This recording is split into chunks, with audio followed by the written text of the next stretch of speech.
So hi, this is Vivek and you are watching my channel. तो भाई चालू करते हैं, वापस से आते हैं अपनी सीरीज पे। तो सीरीज बन रही है कौन सी? बिजनेस स्टैटिक्स की। ठीक है भाई, वो मैटर नहीं करता चाहे आप बीकॉम प्रोग्राम के स्टूडेंट हो चाहे आप बीकॉम ऑनर्स के स्टूडेंट हो, बस आप सेमेस्टर 3, सेमेस्टर 4 या फिर सेमेस्टर 5 में होने चाहिए। आप आराम से ये सीरीज देख सकते हो। सिंपल सा। चलिए तो शुरू करते हैं। चैप्टर का नाम आता है भाई चैप्टर नंबर 6, जिसका नाम है थ्योरी ऑफ प्रोबेबिलिटी। ठीक है भाई, हाँ जी। और चैप्टर शुरू करने से पहले एक सर एक छोटी सी बात कि अगर आप नोट्स परचेज करना चाहते हो किसी भी सब्जेक्ट के, तो आप इस नंबर पे कांटेक्ट करके नोट्स परचेज कर सकते हो। जो भी मिनिमम अमाउंट होगा वो व्हाट्सएप पे पेमेंट करके आप आराम से नोट्स परचेज कर लोगे। सिंपल, बढ़िया। आज चालू करते हैं सर। ये दूसरा पार्ट है चैप्टर 6 का। पहला पार्ट ऑलरेडी बन चुका है, ठीक है, ये दूसरा पार्ट है। चलिए जी, आज करने वाले हैं भाई, नाम आता है कंपटीशन ऑफ प्रोबेबिलिटी। प्रोबेबिलिटी निकालना है, लेकिन प्रोबेबिलिटी निकालते समय देखो, प्रोबेबिलिटी जब हम निकालते थे पहले हमने पुराना मेथड सीखा है, उसमें प्रोबेबिलिटी कैसे कैलकुलेट करते हैं सर। जो भी आपका सैंपल स्पेस होता था उसको हम नीचे लिखते थे, है ना भाई। हाँ जी। और जो भी आपका इवेंट है उसको आपको ऊपर लिखना है। तो इस तरीके से आप क्या निकालते थे? प्रोबेबिलिटी निकालते थे किसी भी चीज की। अब यहाँ पे क्या होता था, सैंपल स्पेस जो था ना वो लिमिटेड नंबर्स में होता था कि आपको सैंपल स्पेस फिक्स दे रखा है पहले से कि 50 है, 70 है, मतलब स्मॉल क्वांटिटी में। तो कई बार क्या होता है, जो आपके इवेंट होते हैं ना वो बहुत ही लार्ज क्वांटिटी में हो जाते हैं, बहुत सारे सैंपल स्पेस बन जाते हैं जहाँ पे, ठीक है, हजारों की तादाद में, लाखों की तादाद में।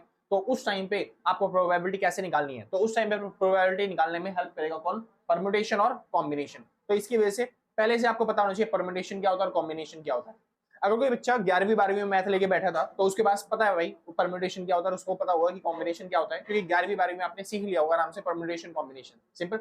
चलो, मैं मानता हूं अगर आपने फिर भी नोटिस नहीं किया, फिर भी थोड़ा सा ध्यान नहीं दिया, तो हम थोड़ा सा रिकैप यहाँ पे करवा देते हैं। परम्यूटेशन निकालते कैसे हैं, कॉम्बिनेशन निकालते कैसे हैं, और साथ साथ में थोड़े से न्यूमेरिकल भी कर लेंगे परम्यूटेशन और कॉम्बिनेशन के, ताकि आपका थोड़ा सा माइंड शार्प हो जाए उस चीज को लेके। Simple sir. चलिए उसके बाद करेंगे अपनी प्रोबेबिलिटी के क्वेश्चन। ठीक है भाई, एडिशन थ्योरम और क्या बोलते हैं मल्टीप्लिकेशन थ्योरम, और क्या बोलते हैं क्या बोलते हैं उसे, कंडीशनल प्रोबेबिलिटी, बाकी सब चीजें। सिंपल। चलिए चालू करते हैं। सबसे पहले एक बार चेक कर लो भाई, रिकॉर्ड हो रही है? हाँ भाई, श्योर है। चलिए फिर। तो भाई इस बार बात आती है किसकी? परम्यूटेशन की। अब परम्यूटेशन निकालना सीखते हैं। सबसे पहले परम्यूटेशन होता क्या है? परम्यूटेशन मतलब होता है किसी भी इवेंट को अगर हम करना जा रहे हैं तो वो उसके कितनी पॉसिबिलिटीज होती हैं वो चेक करना, उसी को बोलते हैं परम्यूटेशन। जैसे फॉर एग्जांपल मान लो मेरे पास 3 लोग हैं, ए बी और सी, 3 मेंबर है। अब 3 मेंबर के लिए अब मेरे पास, लेकिन उनमें से सिलेक्ट करने के लिए मेरे पास केवल 2 सीटें हैं, 2 ही बंदों को सिलेक्ट करना है मेरे को। ठीक है सर। तो मैं किस तरीके से उन 3 मेंबर को, मतलब 3 मेंबर में से किसी भी 2 मेंबर को वहां पे बिठा सकता हूँ, उन 2 सीटों पे फिक्स कर सकता हूँ। अब उसी को निकालने को बोलते हैं परम्यूटेशन। अब देखो इनके कितने कॉम्बिनेशन बन सकते हैं, मतलब कितने इवेंट बन सकते हैं। जैसे कि 3 में से मेरे को 2 ही को सिलेक्ट करना है, तो हो सकता है कि मैं ए और बी को सिलेक्ट कर लूं, या फिर हो सकता है कि मैं पहले बी को सिलेक्ट करूं और फिर ए को सिलेक्ट करूं। सिंपल, ठीक। या फिर हो सकता है मैं बी और सी को सिलेक्ट करूं, या फिर हो सकता है इसका उल्टा, यानी कि मैं पहले सी को सिलेक्ट कर लूं और फिर उसके बाद बी को सिलेक्ट कर लूं। सिंपल ना। उसके बाद हो सकता है मैं ए और सी को सिलेक्ट करूं, अगली बार हो सकता है हम क्या बोलते हैं, पहले एक सी को सिलेक्ट करें फिर उसके बाद ए को सिलेक्ट करें। सिंपल। हाँ जी। ये सारे के सारे कॉम्बिनेशन जो होते हैं ये बनते हैं किससे? परम्यूटेशन से। यानी टोटल कितने कॉम्बिनेशन बन गए इनके टोटल कॉम्बिनेशन बन गए 6। ठीक है भाई, पहला, दूसरा, तीसरा, चौथा, पांचवा, छठा। तो 2 बंदों को अगर मैं सिलेक्ट करना चाहता हूँ 3 मेंबर्स में से, तो कितने कॉम्बिनेशन बन सकते हैं? 6। अब इसी को कैलकुलेट करने का जो तरीका होता है उसको बोलते हैं परम्यूटेशन निकालना। सिंपल। अब परम्यूटेशन निकालने के लिए क्या कहता है? परम्यूटेशन कहता है आपके पास सैंपल स्पेस कितनी है, यानी आपके पास मेंबर कितने हैं, वो है हमारे पास 3। सिंपल। तो एन की वैल्यू हो गई 3। अब इनमें से मेरे को कितने कुछ चाहिए, मेरे को सिलेक्ट कितने करने हैं, उसको हम बोलते हैं आर। तो मेरे को कितने बंदों को सिलेक्ट करना है? बस खाली 2 बंदों को सिलेक्ट करना है, तो बस इसको बोलते हैं आर। तो परम्यूटेशन का फॉर्मूला लगाओगे आप और सॉल्व करोगे। तो भाई परम्यूटेशन का फॉर्मूला क्या है? एन फैक्टोरियल अपॉन में एन माइनस में आर फैक्टोरियल। सिंपल। अब एन फैक्टोरियल की वैल्यू कितनी है? देखो एन कितना है? 3, तो 3 फैक्टोरियल अपॉन में 3 माइनस में आर कितना था? 2, तो 2 फैक्टोरियल। सिंपल। अभी जो फैक्टोरियल होता है इसका मतलब होता है, जैसे आपको लिखा हुआ है 4 फैक्टोरियल, तो 4 फैक्टोरियल का मतलब होता है 4 मल्टीप्लाई में 3 मल्टीप्लाई में 2 मल्टीप्लाई में 1। इस तरीके से आप लिख सकते हो, आसान है। यानी 4 की लगातार मल्टीप्लाई करते रहो कंसिस्टेंसी के साथ। सिंपल। अगर यहाँ पे लिखा हुआ है 9 फैक्टोरियल, ठीक है, तो 9 फैक्टोरियल को कैसे लिखते हैं आप? 9 फैक्टोरियल को 9 मल्टीप्लाई में 8 मल्टीप्लाई में 7 मल्टीप्लाई में 6 मल्टीप्लाई में, ऐसे। या फिर आप बीच में रोकना चाहते हो तो बीच में रोक सकते हो, जैसे कि 9 मल्टीप्लाई में 7 मल्टीप्लाई में, मतलब 9 multiply 8 multiply 7 into 6 factorial. Simple. क्योंकि 6 फैक्टोरियल मतलब वही हो जाएगा 6 मल्टीप्लाई 4 मल्टीप्लाई 3 मल्टीप्लाई 2 मल्टीप्लाई, मतलब इस तरीके से चलता जाएगा वो। तो आप इस तरीके से लिख सकते हो, जैसे कि 9 फैक्टोरियल है, इसको मैं कैसे कैसे लिखता हूँ? 9 मल्टीप्लाई में 8 फैक्टोरियल, या फिर 9 मल्टीप्लाई 8 मल्टीप्लाई 7 फैक्टोरियल, या फिर 9 मल्टीप्लाई 8 मल्टीप्लाई 7 मल्टीप्लाई 6 फैक्टोरियल। जितनी भी जरूरत होगी मैं उस तरीके से उसको लिख सकता हूँ। सिंपल। बस इसका मेन मतलब होता है कि 9 मल्टीप्लाई 8 मल्टीप्लाई लगातार 1 तक जाना है आपको। सिंपल, कोई दिक्कत तो नहीं है, बहुत अच्छे। अब फिलहाल चालू करते हैं इसको सॉल्व करना। तो 3 फैक्टोरियल का मतलब क्या होता है? 3 मल्टीप्लाई में 2 मल्टीप्लाई में 1, और नीचे 3 में से 2 है, बच गया 1। तो 1 फैक्टोरियल का मतलब क्या होता है? 1 फैक्टोरियल मतलब 1 ही होता है, सिंपल ना। तो 1 से 1 कट जाएगा आराम से, काटने की जरूरत भी नहीं है भाई। 3 टू कितना आ गया आपका 6, तो मैंने बताया था। परमुटेशन से आपको कॉम्बिनेशन पता चलते हैं कि कितने क्या तरीके से आप उन बंदों को बिठा सकते हो, उन बंदों को पोजीशन दे पाओगे, कितने क्या कॉम्बिनेशन आपके पास बन के आ रहे हैं। सिंपल, कोई दिक्कत तो नहीं ना, बढ़िया। तो यहाँ पे कितने कॉम्बिनेशन आ गए? 6। अब थोड़ा सा चेंज करते हैं, समझते हैं कॉम्बिनेशन क्या होता है। सिंपल, एक बार समझते हैं कॉम्बिनेशन क्या होता है। कॉम्बिनेशन का मतलब क्या होता है? कॉम्बिनेशन में हमें जो मेंबर सिलेक्ट करने हैं वो मान लेते हैं वही क्वेश्चन, सेम वही क्वेश्चन लेके चलते हैं ताकि आपको अच्छे से समझ आए। देखिए मेरे पास फिर से 3 मेंबर हैं। अब 3 मेंबर में से मेरे को फिर से कितने सिलेक्ट करने हैं? 2 ही सिलेक्ट करने हैं। लेकिन परमुटेशन में क्या था कि मैं 2 इस तरीके से सिलेक्ट कर रहा हूं कि उनकी पोजीशन भी फिक्स है। जैसे कि ए को मैंने फर्स्ट पे बिठाया, बी को सेकंड पे बिठाया। अगले वाले कॉम्बिनेशन में बी को फर्स्ट पे बिठाया और ए को सेकंड पे बिठाया। मतलब सिलेक्ट तो ये दोनों ही हैं, ये भी और ये भी, दोनों ही तो सिलेक्ट माने जाएंगे, बस एक की पोजीशन फर्स्ट आई है, एक की पोजीशन सेकंड आई है। कॉम्बिनेशन में क्या होता है? कॉम्बिनेशन का मतलब होता है जब आपको इन पोजीशन को डिफाइन नहीं करना, यानी कि आप 3 में से 2 सिलेक्ट करना चाहते हो, बस वो 2 सिलेक्ट करके ध्यान रख लो बस खाली। मतलब आपको ये नहीं सिलेक्ट करना कि उनमें से भी, मतलब इन दोनों में से भी फर्स्ट कौन बैठेगा, सेकंड कौन बैठेगा, मतलब रिप्लेसमेंट नहीं होगी। जैसे अगर मान लो ए और बी को सिलेक्ट करना चाहते हो तो 2 सीधा बता दो, 3 में से मैंने 2 को सिलेक्ट कर लिया, ए और बी, सिंपल। अब इनके बीच में रिप्लेसमेंट नहीं होगी, पहला कौन सिलेक्ट हुआ, दूसरा कौन सिलेक्ट हुआ, वो नहीं करना हमें, सिंपल है। उसको बोलते हैं कॉम्बिनेशन। समझ आ गया? कोई दिक्कत नहीं। जैसे यहाँ पे क्या होता है, यहाँ पे हमें इनकी भी रिप्लेसमेंट देखनी पड़ती है कि जैसे ए और बी को सिलेक्ट कर लिया, लेकिन अब इनके ऊपर भी 2 कॉम्बिनेशन बन सकते हैं, ए और बी, और दूसरा बी और ए, यानी पहले बी को सिलेक्ट किया फिर ए को सिलेक्ट किया, तो उसको बोलेंगे परम्यूटेशन निकालना। लेकिन कॉम्बिनेशन निकालना क्या होता है? बस एक बार कंबाइन कॉम्बिनेशन ले लो, यानी कि इन बंदों को सिलेक्ट कर लिया ना, बस खत्म काम। अब ये मैटर नहीं करता कि इसको किस तरीके से सिलेक्ट किया गया है, सिंपल। तो इनको दोबारा से कोई भी कॉम्बिनेशन को दोबारा नहीं आना चाहिए, यानी बी और ए यहाँ पे इंक्लूड नहीं हुए, ये वाला कॉम्बिनेशन यहाँ पे नहीं आने वाला, सिंपल, क्योंकि यहाँ पे इनकी प्लेस नहीं देखी जाती, सिंपल सर। यानी दूसरा कॉम्बिनेशन जो बनेगा वो कौन सा बनेगा? बी और सी का एक यूनिक मेंबर आएगा, एक यूनिक कॉम्बिनेशन बनेगा, इसमें दो पिछले तरीके से कॉम्बिनेशन नहीं बनेगा। जैसे यहाँ पे अब मैं सी और बी को कॉम्बिनेशन नहीं बनाऊंगा, सी और बी का कॉम्बिनेशन नहीं बनाऊंगा क्योंकि इनके अंदर रिप्लेसमेंट नहीं करनी है आपको, बस आपको कोई नया मेंबर लेना अलग से। जैसे कि अब अगला कॉम्बिनेशन बनेगा सी और ए का, सिंपल।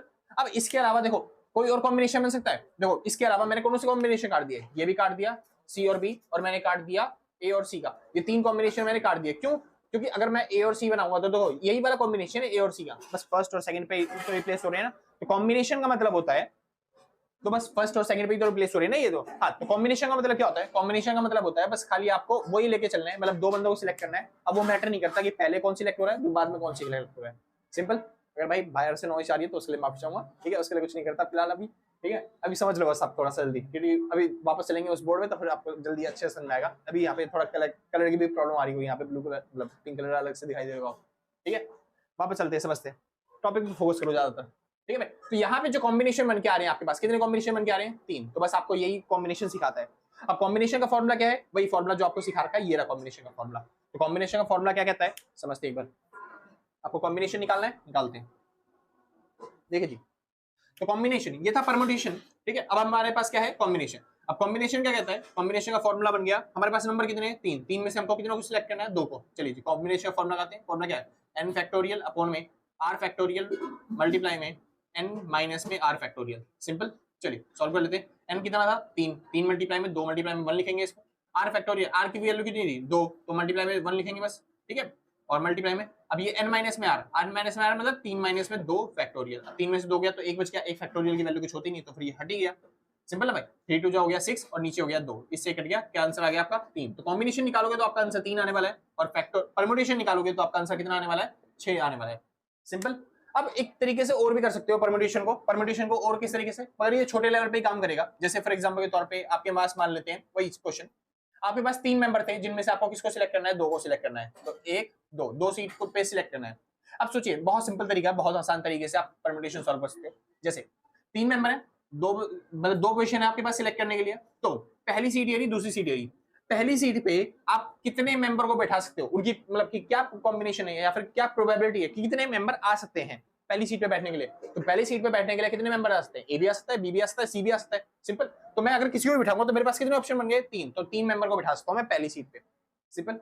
अब पहली सीट पे मैंने 3 मेंबर को बिठा दिया, पहली सीट पे 3 मेंबर को बिठा दिया, सॉरी पहली सीट पे 3 मेंबर आ सकते हैं। अब मान लेते हैं इनमें से एक कोई बैठ गया पहली सीट पे, अब जो दूसरी सीट बची, दूसरी सीट पे कितने मेंबर आ सकते हैं? अब एक तो चला गया ना बैठने के वहां पे, तो अब कितने बच गए बस खाली 2। अब 2 में से मेरे को यहाँ पे एक को सिलेक्ट करना पड़ेगा, बस यहाँ पर कितने कॉम्बिनेशन बन गए 2 में से एक को सिलेक्ट करना पड़ेगा। तो 2 सीटों पे लोगों को फिल करने का जो कॉम्बिनेशन बन रहा है इसके अंदर वो कितना बन रहा है 6 का, यानी जो सैंपल स्पेस आ रहा है वो कितना आ रहा है 6। परम्यूटेशन में मैंने बताया था ना भाई कितने कितने बनेंगे 6। तो परम्यूटेशन निकालने का एक छोटा तरीका ये भी होता है, सिंपल, कोई दिक्कत तो नहीं ना, बढ़िया। ये इसको बोलते हैं विदाउट रिप्लेसमेंट। मैं रिप्लेसमेंट नहीं कर रहा, वैसे बैठा रहा हूँ कि अगर रिप्लेसमेंट होती तो फिर 3 आ जाते, पता है मेरे को वो चीज, ठीक है। लेकिन अभी फिलहाल खाली टॉपिक समझो, आपको समझ में आ गया ना, न्यूमेरिकल करेंगे तब आपको और अच्छे से समझ में आएगा, सिंपल, कोई दिक्कत तो नहीं, बढ़िया। एक बार नोटिस कर लो भाई, देख लो कि रिकॉर्ड हो भी रही है नहीं है। चलो भाई रिकॉर्ड तो हो रही है, ठीक है भाई। तो चालू करते हैं सर अपने न्यूमेरिकल फटाफट से, जिसको नोट करना है नोट करिए, फिर आगे चलते हैं। हाँ भाई शुक्र है, चलिए भाई। तो सबसे पहले पहला क्वेश्चन आता है, कह रहा है how many words can be formed using the letter goal. अगर हम गोल वर्ड को यूज करते हैं तो फिर आप कितने लेटर जो है वो फॉर्म कर सकते हो, कितने वर्ड जो है वो फॉर्म कर सकते हो। देखो गोल क्या है, GOAL, ठीक है। इसके अंदर कितने वर्ड है 4, तो हमारे पास सैंपल स्पेस यानी नंबर कितने आ गए 4। अब हमको कितने लोगों को सिलेक्ट करना है, मतलब कितने वर्ड को सिलेक्ट करना है, तो कह रहा है कितने वर्ड बना सकते हैं आप इनसे। हाँ फिर तो ठीक है भाई, इन्हीं से बनाना है, मतलब हमारे पास 4 जगह है, चारों पे में से कोई ना कोई एक को फिट करना है। तो देखो सीधी बात, यहाँ पे कितने मेंबर आ सकते हैं, मतलब जैसे पहली स्पेस पे है, यहाँ पे अगर मैं वर्ड बनाने जा रहा हूँ तो इन चारों का यूज करके तो पहले नंबर पे कौन आ सकता है, G भी आ सकता है, O भी आ सकता है, A भी आ सकता है, L भी आ सकता है, कोई सा भी आ सकता है। तो यहाँ पे कितनी प्रोबेबिलिटी है, चारों की आने की है ना भाई। अब इनमें से मान लेते हैं कोई एक सिलेक्ट हो गया यहाँ पे, तब इन तीन बचेंगे और वो 3 यहाँ पे आ सकते हैं, मतलब यहाँ पे कितने लोग आ सकते हैं, प्रोबेबिलिटी कितने की है 3 की, तो बस यहाँ पे आ गया 3 और यहाँ पे 2, यहाँ पे 1, बस इस तरीके से कितना हो गया 4 मल्टीप्लाई में 3 मल्टीप्लाई में 2 मल्टीप्लाई में 1, और ये बन गया आपका आंसर 4 3 12, 12 2 24, तो आपका आंसर आ गया कितनी 12 कॉम्बिनेशंस की, सिंपल है। तो आपके जो कॉम्बिनेशन बनेंगे वो कितने बनेंगे 12, सिंपल। अच्छा इसी को परम्यूटेशन के तरीके से करना चाहते हो तो भाई नंबर आपके पास कितना आ गया 4, और अगर बात करी जाए R की, यानी कि आप कितने पोजीशन है आपके पास, कितने चीज लोगों को सिलेक्ट करोगे, इन 4 वर्ड में से कितने वर्ड को सिलेक्ट करोगे आप, मतलब इन 4 लेटर्स में से कितने लेटर को सिलेक्ट करोगे वर्ड बनाने के लिए। तो हमें तो जो वर्ड बनाना है उसमें भी 4 ही लेटर चाहिए, तो बस हम 4 को ही सिलेक्ट करने वाले हैं। तो बस परम्यूटेशन निकालिए, परम्यूटेशन का फॉर्मूला n, ये रहा n फैक्टोरियल अपॉन में n माइनस में r फैक्टोरियल, सिंपल। तो n की वैल्यू कितनी है 4 4 है, तो बस ऊपर आ जाएगा 4 फैक्टोरियल और नीचे आ जाएगा 4 माइनस में 4 फैक्टोरियल, क्योंकि r की वैल्यू भी और n की वैल्यू भी दोनों 4 4 है ना भाई, इस वजह से 4 माइनस में 4 फैक्टोरियल। इधर आ गया 4 फैक्टोरियल अपॉन में 0 फैक्टोरियल। याद रखना भाई 0 फैक्टोरियल का जो आंसर होता है वो 1 आता है, 0 फैक्टोरियल का आंसर मतलब क्या होता है 1, ठीक। चलिए सॉल्व करते हैं। तो 4 फैक्टोरियल मतलब 4 मल्टीप्लाई 3 मल्टीप्लाई 2 मल्टीप्लाई में 1, और नीचे 0 फैक्टोरियल मतलब 1, तो 1 से 1 कट गया, ये इसका आंसर वही आ गया 24, सिंपल। आपका क्वेश्चन सॉल्व, आसान था ना भाई, बहुत ही इजी था, बहुत इजी। आगे चलते हैं समझते हैं, कह रहा है how many words can be formed using all letters of goal, ठीक है। कितने वर्ड्स आप बना सकते हो गोल का यूज करके, मतलब इसी का यूज करके आप कितने वर्ड बना सकते हो, बता दिया 24, लेकिन कुछ कंडीशन दे दी। कह रहा है starting with G and ending with L, कह रहा है स्टार्ट तो G से ही हो और एंड किससे हो L से, यानी कि हमें गोल में से अब दोबारा से एक वर्ड बनाना है जिसके अंदर 4 लेटर होने चाहिए। हमें फिर से एक वर्ड बनाना है जिसके अंदर कितने लेटर होने चाहिए 4 लेटर होने चाहिए, लेकिन पहले से ही फिक्स कर दिया कि पहली पोजीशन पे क्या आएगा G और दूसरी पोजीशन पे क्या आएगा L। जब पहले से ही फिक्स कर दिया है तो पहले वर्ड पे मतलब पहली प्लेस पे आने वाले कितने ऑप्शन बंद हो सकते हैं, यानी कि क्या और कोई आ सकता है G के अलावा, इनमें से नहीं आ सकता, क्योंकि उसने क्वेश्चन वाले ने पहले बोल दिया। तो पहली प्लेस में केवल कितने वर्ड मतलब कितने लेटर आ सकते हैं, तो केवल एक ही लेटर आ सकता है G, और जो आखिरी पोजीशन है उसमें भी कितने लेटर आ सकते हैं, केवल एक ही लेटर आ सकता है L, क्योंकि उसने पहले से फिक्स कर रखा है कि पहले वर्ड पे क्या आना चाहिए G और आखिरी वर्ड पे क्या आना चाहिए L आना चाहिए। अब बीच में कितने आ सकते हैं, देखो 2 तो पहले से फिक्स हो गए 4 में से, है ना। अब कितने वर्ड बच गए 2, अब इन दोनों में से कोई सा पहले आ सकता है कोई सा बाद में आ सकता है, तो यहाँ पे आ सकते हैं किसी 2 में से और यहाँ पे आएगा किसी एक में से, सिंपल ना। अब 2 में से एक यहाँ पे सिलेक्ट हो जाएगा पहले से ही, तो यहाँ पे कितना बचेगा बस खाली एक ही बचेगा। तो बस अब इसको सॉल्व कर लो, परम्यूटेशन कितना आ गया, ये हो गया 2 मल्टीप्लाई में 1 मल्टीप्लाई में 1 मल्टीप्लाई में 1, सिंपल। तो इसका आंसर आ गया 2, तो 2 आपके कॉम्बिनेशन बन जाएंगे इस वर्ड को बनाने के लिए, सिंपल। चलिए अच्छा परम्यूटेशन के तरीके से सीखना चाहते हो तो परम्यूटेशन से ही सीख लो, सिंपल बात। चलिए तो 2 तो आपके पहले से फिक्स है, ठीक है। अब आपके पास जो नंबर यानी सैंपल स्पेस बचा वो कितना बचा 2, यानी ये दोनों है जो वर्ड है ये पहले से फिक्स हो चुके हैं, यानी कि इनको छेड़ नहीं सकते, ये तो पहले से फिक्स है। अब हमारे पास जो पहली सीट पे चुनने के लिए वर्ड आया है वो कितने आए हैं 2 में से किसी एक को चुनना है ना, तो 2 में से हमें किसी एक को चुनना है पहले के लिए, और हमारे पास कितनी सीटें हैं चुनने के लिए 2 ही है, यानी कि R भी कितना हो जाएगा 2। वह सब सॉल्व करते हैं, ये हो गया क्या बोलते हैं 2p2, सिंपल। तो ये हो गया 2 फैक्टोरियल अपॉन में चलते हैं 2 माइनस में 2 फैक्टोरियल, तो इसका आंसर आ गया 2 फैक्टोरियल अपॉन में 0 और इसका आंसर हो गया 2, सिंपल। तो आपका जो आंसर वैसे है वैसे ही आंसर इससे भी है, सिंपल। तो इसी तरीके से आपको न्यूमेरिकल करने हैं फटाफट से। चलिए जी सॉल्व करता हूं फटाफट से। कह रहा है how many words can be formed using all letters of mathematics, mathematics word का यूज करके आप कितने जो कॉम्बिनेशंस हैं वो आप बना सकते हो, उसके बारे में पूछ रहा है आपसे। ठीक है भाई, अब देखिए यहाँ पे एक नई चीज आपको सीखनी है। जो मैथमेटिक्स वर्ड है ना, उसमें जो कुछ वर्ड्स है ना वो रिपीट हो रहे हैं बार बार। जैसे एम है, एम देखो मैथमेटिक्स में कितनी बार रिपीट हो रहा है, जो एम है वो 2 बार रिपीट हो रहा है, सिंपल। तो मैंने बताया था कॉम्बिनेशन का यूज करते हैं हम किसके लिए, जब कोई चीज रिपीट हो रही हो और उसके अंदर की हमें वैल्यू ना लिखनी हो। जैसे हमें एम एम है, एम एम अगर हम कोई वर्ड बना रहा हूँ और उससे एम एम बाद एक साथ आ गया, तो फिर हमको ये थोड़ा चाहिए कि पहले पे यही वाला एम आना चाहिए और दूसरे पे ये वाला एम आना चाहिए, या फिर ये वाला एम पहले आना चाहिए और ये वाला एम बाद में आना चाहिए। तो इस तरीके से जो कॉम्बिनेशन होते हैं वो तो हम हटा के चलते हैं ना, लेकिन परमुटेशन तो इसको लेके चलता है। सिंपल, एक बार समझाता हूँ अच्छे तरीके से, सुनिए। मैथमेटिक्स देखते हैं,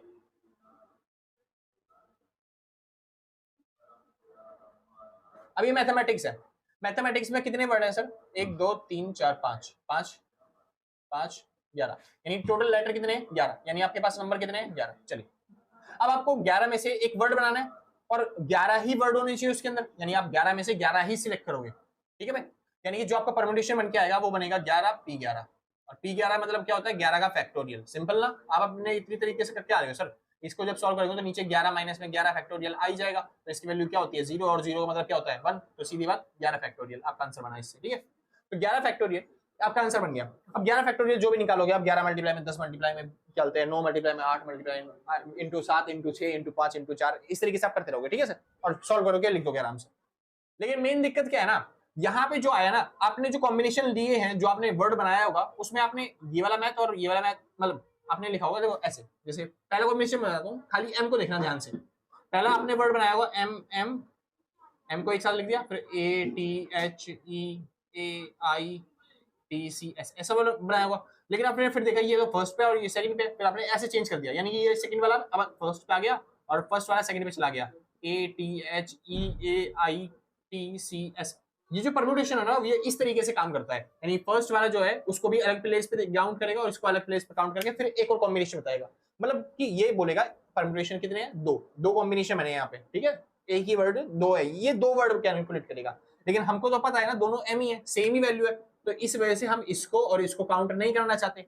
सिंपल, एक ही वर्ड काउंट करना चाहते हैं कि एक ही प्लेस है वो, तो क्योंकि वैल्यू क्या है, दोनों एम क्या है? सेम है। लेकिन परम्यूटेशन में क्या होता है, इसको 2 बार काउंट किया जाता है। वो मानता है पहले एम को अलग लिखो और दूसरे एम को अलग लिखो। सिंपल ना, तो इसने 2 काउंट कर लिए। लेकिन अब हमें क्या करना है, इनको वापस से ठीक करना है। हम मान के चलेंगे उसको एक ही है, परम्यूटेशन वाला लगा दो, जितनी चीजें रिपीट हो रही है उससे डिवाइड कर दो बस खाली। तो कितनी चीजें रिपीट हो रही है? जैसे एम है 2 बार रिपीट हो रहा है, ठीक है, तो 2 से डिवाइड कर, 2 फैक्टोरियल से डिवाइड कर देंगे। उसके बाद और कौन सा रिपीट हो रहा है? ए रिपीट हो रहा है, तो 2 फैक्टोरियल से इसको भी डिवाइड कर देंगे। और कोई रिपीट हो रहा है? M A T T T divide हो रहा है भाई, तो 2 फैक्टोरियल से इसको और डिवाइड कर देना है।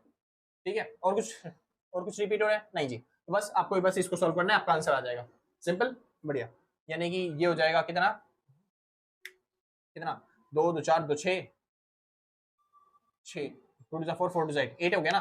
तो बस इस तरीके से आप लिख सकते हो 11 मल्टीप्लाई में 10 मल्टीप्लाई में 9 मल्टीप्लाई में, अब नीचे तो 8 आया हुआ है, देखो 2 2 4 मतलब 2 2 4 4 2 8, नीचे 8 आया हुआ है और इसके 8 से ये वाला 8 कट जाएगा, लेकिन बाकी तो रहेंगे ना 7 6, यानी 7 फैक्टोरियल। तो आप इस तरीके से लिख सकते हो कि इसको हटा के बस ये खत्म, आपका सॉल्व। ठीक है, मल्टीप्लाई में 7 फैक्टोरियल, तो ये आपका आंसर आ गया। ठीक है सर, चलिए, तो ये अब इसका आंसर है। आगे चलते हैं, वापस चलते हैं, कह रहा है कि अगला टॉपिक। अच्छा, सेम ऐसे क्वेश्चन ये वाला भी है, एक बार ट्राई करना सर। ठीक है, आप खुद ट्राई करना, अगर आपका आंसर आ जाए तो बता देना। सेम ऐसी क्वेश्चन है सर, सेम। ठीक है, तो एक बार वीडियो को पॉज कर ले ना और उसके बाद ट्राई करना। अगर आपका आंसर आ रहा है तो बता देना नीचे कमेंट में मेरा आंसर आ गया, ठीक है, या फिर यस करके हो गया। ठीक है, और अगर नहीं हुआ तो फिर मैं करवा ही रहा हूं आपको। ठीक है, कह रहा है how many words ways can the letter word statistics can be arrange. Statistics word को किस तरीके से अरेंज कर सकते हो? अब सोचिए ध्यान से, आपके पास फिर से कितने वर्ड हैं? देखिए स्टैटिक्स में तो कह रहा है 1 2 3 4 5 6 7 8 9 10, तो इस बार कितने वर्ड है आपके पास? 10। तो आपको क्या करना है, 10 की वैल्यू निकालनी है, तो इसकी वैल्यू कितनी आ गई? 10 फैक्टोरियल। चलिए, अब इसमें कितनी चीजें रिपीट हो रही हैं? तो एक तो एस रिपीट हो रहा है कितनी बार? 3 बार, तो एस रिपीट हो रहा है 3 बार, तो बस 3 फैक्टोरियल से डिवाइड करना है। उसके बाद और कोई रिपीट हो रहा है, और भैया टी रिपीट हो रहा है 3 बार। चलिए, तो टी से डिवाइड करना है, मतलब 3 फैक्टोरियल से फिर से डिवाइड करना है 3 बार। ए कितनी बार रिपीट हो रहा है? ए रिपीट नहीं हो रहा। आई कितनी बार रिपीट हो रहा है? 2 बार। आई रिपीट हो रहा है 2 बार, तो बस 2 फैक्टोरियल से डिवाइड करना है। और कोई चीज जो रिपीट हो रही है? नहीं जी, और कुछ रिपीट नहीं हो रहा, बस खाली इतने पे सॉल्व कर देना, ये आपका खत्म क्वेश्चन। सिंपल ना, आसान था, बहुत अच्छे। एक बार देख लो भाई नोटिस। ठीक है भाई, दिखाई तो दे रहा है बस। चलिए जी, शुरू करते हैं, वापस आते हैं अपने टॉपिक पे। नाम आता है क्वेश्चन नंबर 4। कह रहा है एक कमेटी है consisting of 3 executives need to form from the 10 available executives. अब देखिए आपके पास 10 एग्जीक्यूटिव्स हैं, मतलब 10 मेंबर्स हैं, जिनमें से आपको एक कमेटी बनानी है जिसके अंदर कितने मेंबर होने चाहिए, 3 मेंबर होने चाहिए बस खाली।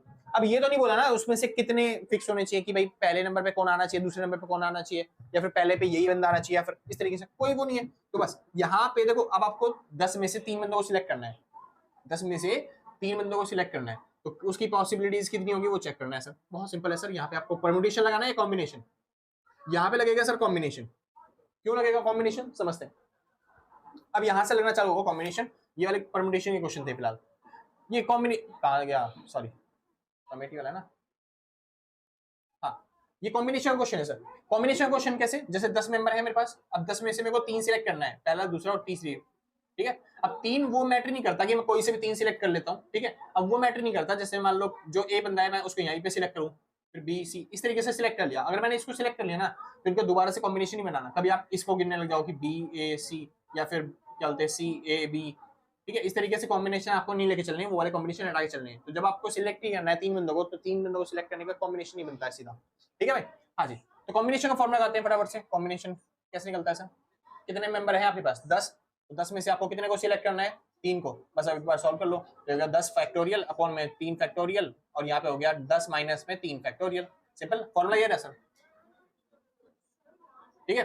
हाँ जी, तो नीचे वाली वैल्यू होती है आर की, और ऊपर वाली वैल्यू जो होती है वो एन की होती है। तो 10 में से आपको 3 सिलेक्ट करना था, तो कर रहा हूँ मैं। चलिए जी, तो इसको सॉल्व कर लेते हैं। तो ये 10 फैक्टोरियल अपॉन में 3 फैक्टोरियल मल्टीप्लाई में 7 फैक्टोरियल, ठीक है। और 10 फैक्टोरियल को मैं लिखता हूँ 10 मल्टीप्लाई में 8 मल्टीप्लाई में 9 मल्टीप्लाई में 7, वो आगे पीछे हो गई है, ठीक है, उससे कोई फर्क नहीं पड़ता, ठीक है। नीचे क्या आ जाएगा 3 फैक्टोरियल, मतलब 3 मल्टीप्लाई में 2 मल्टीप्लाई में 1, और यहाँ पे कितना हो जाएगा 7 फैक्टोरियल, तो है, तो 7 फैक्टोरियल से 7 फैक्टोरियल कट गया।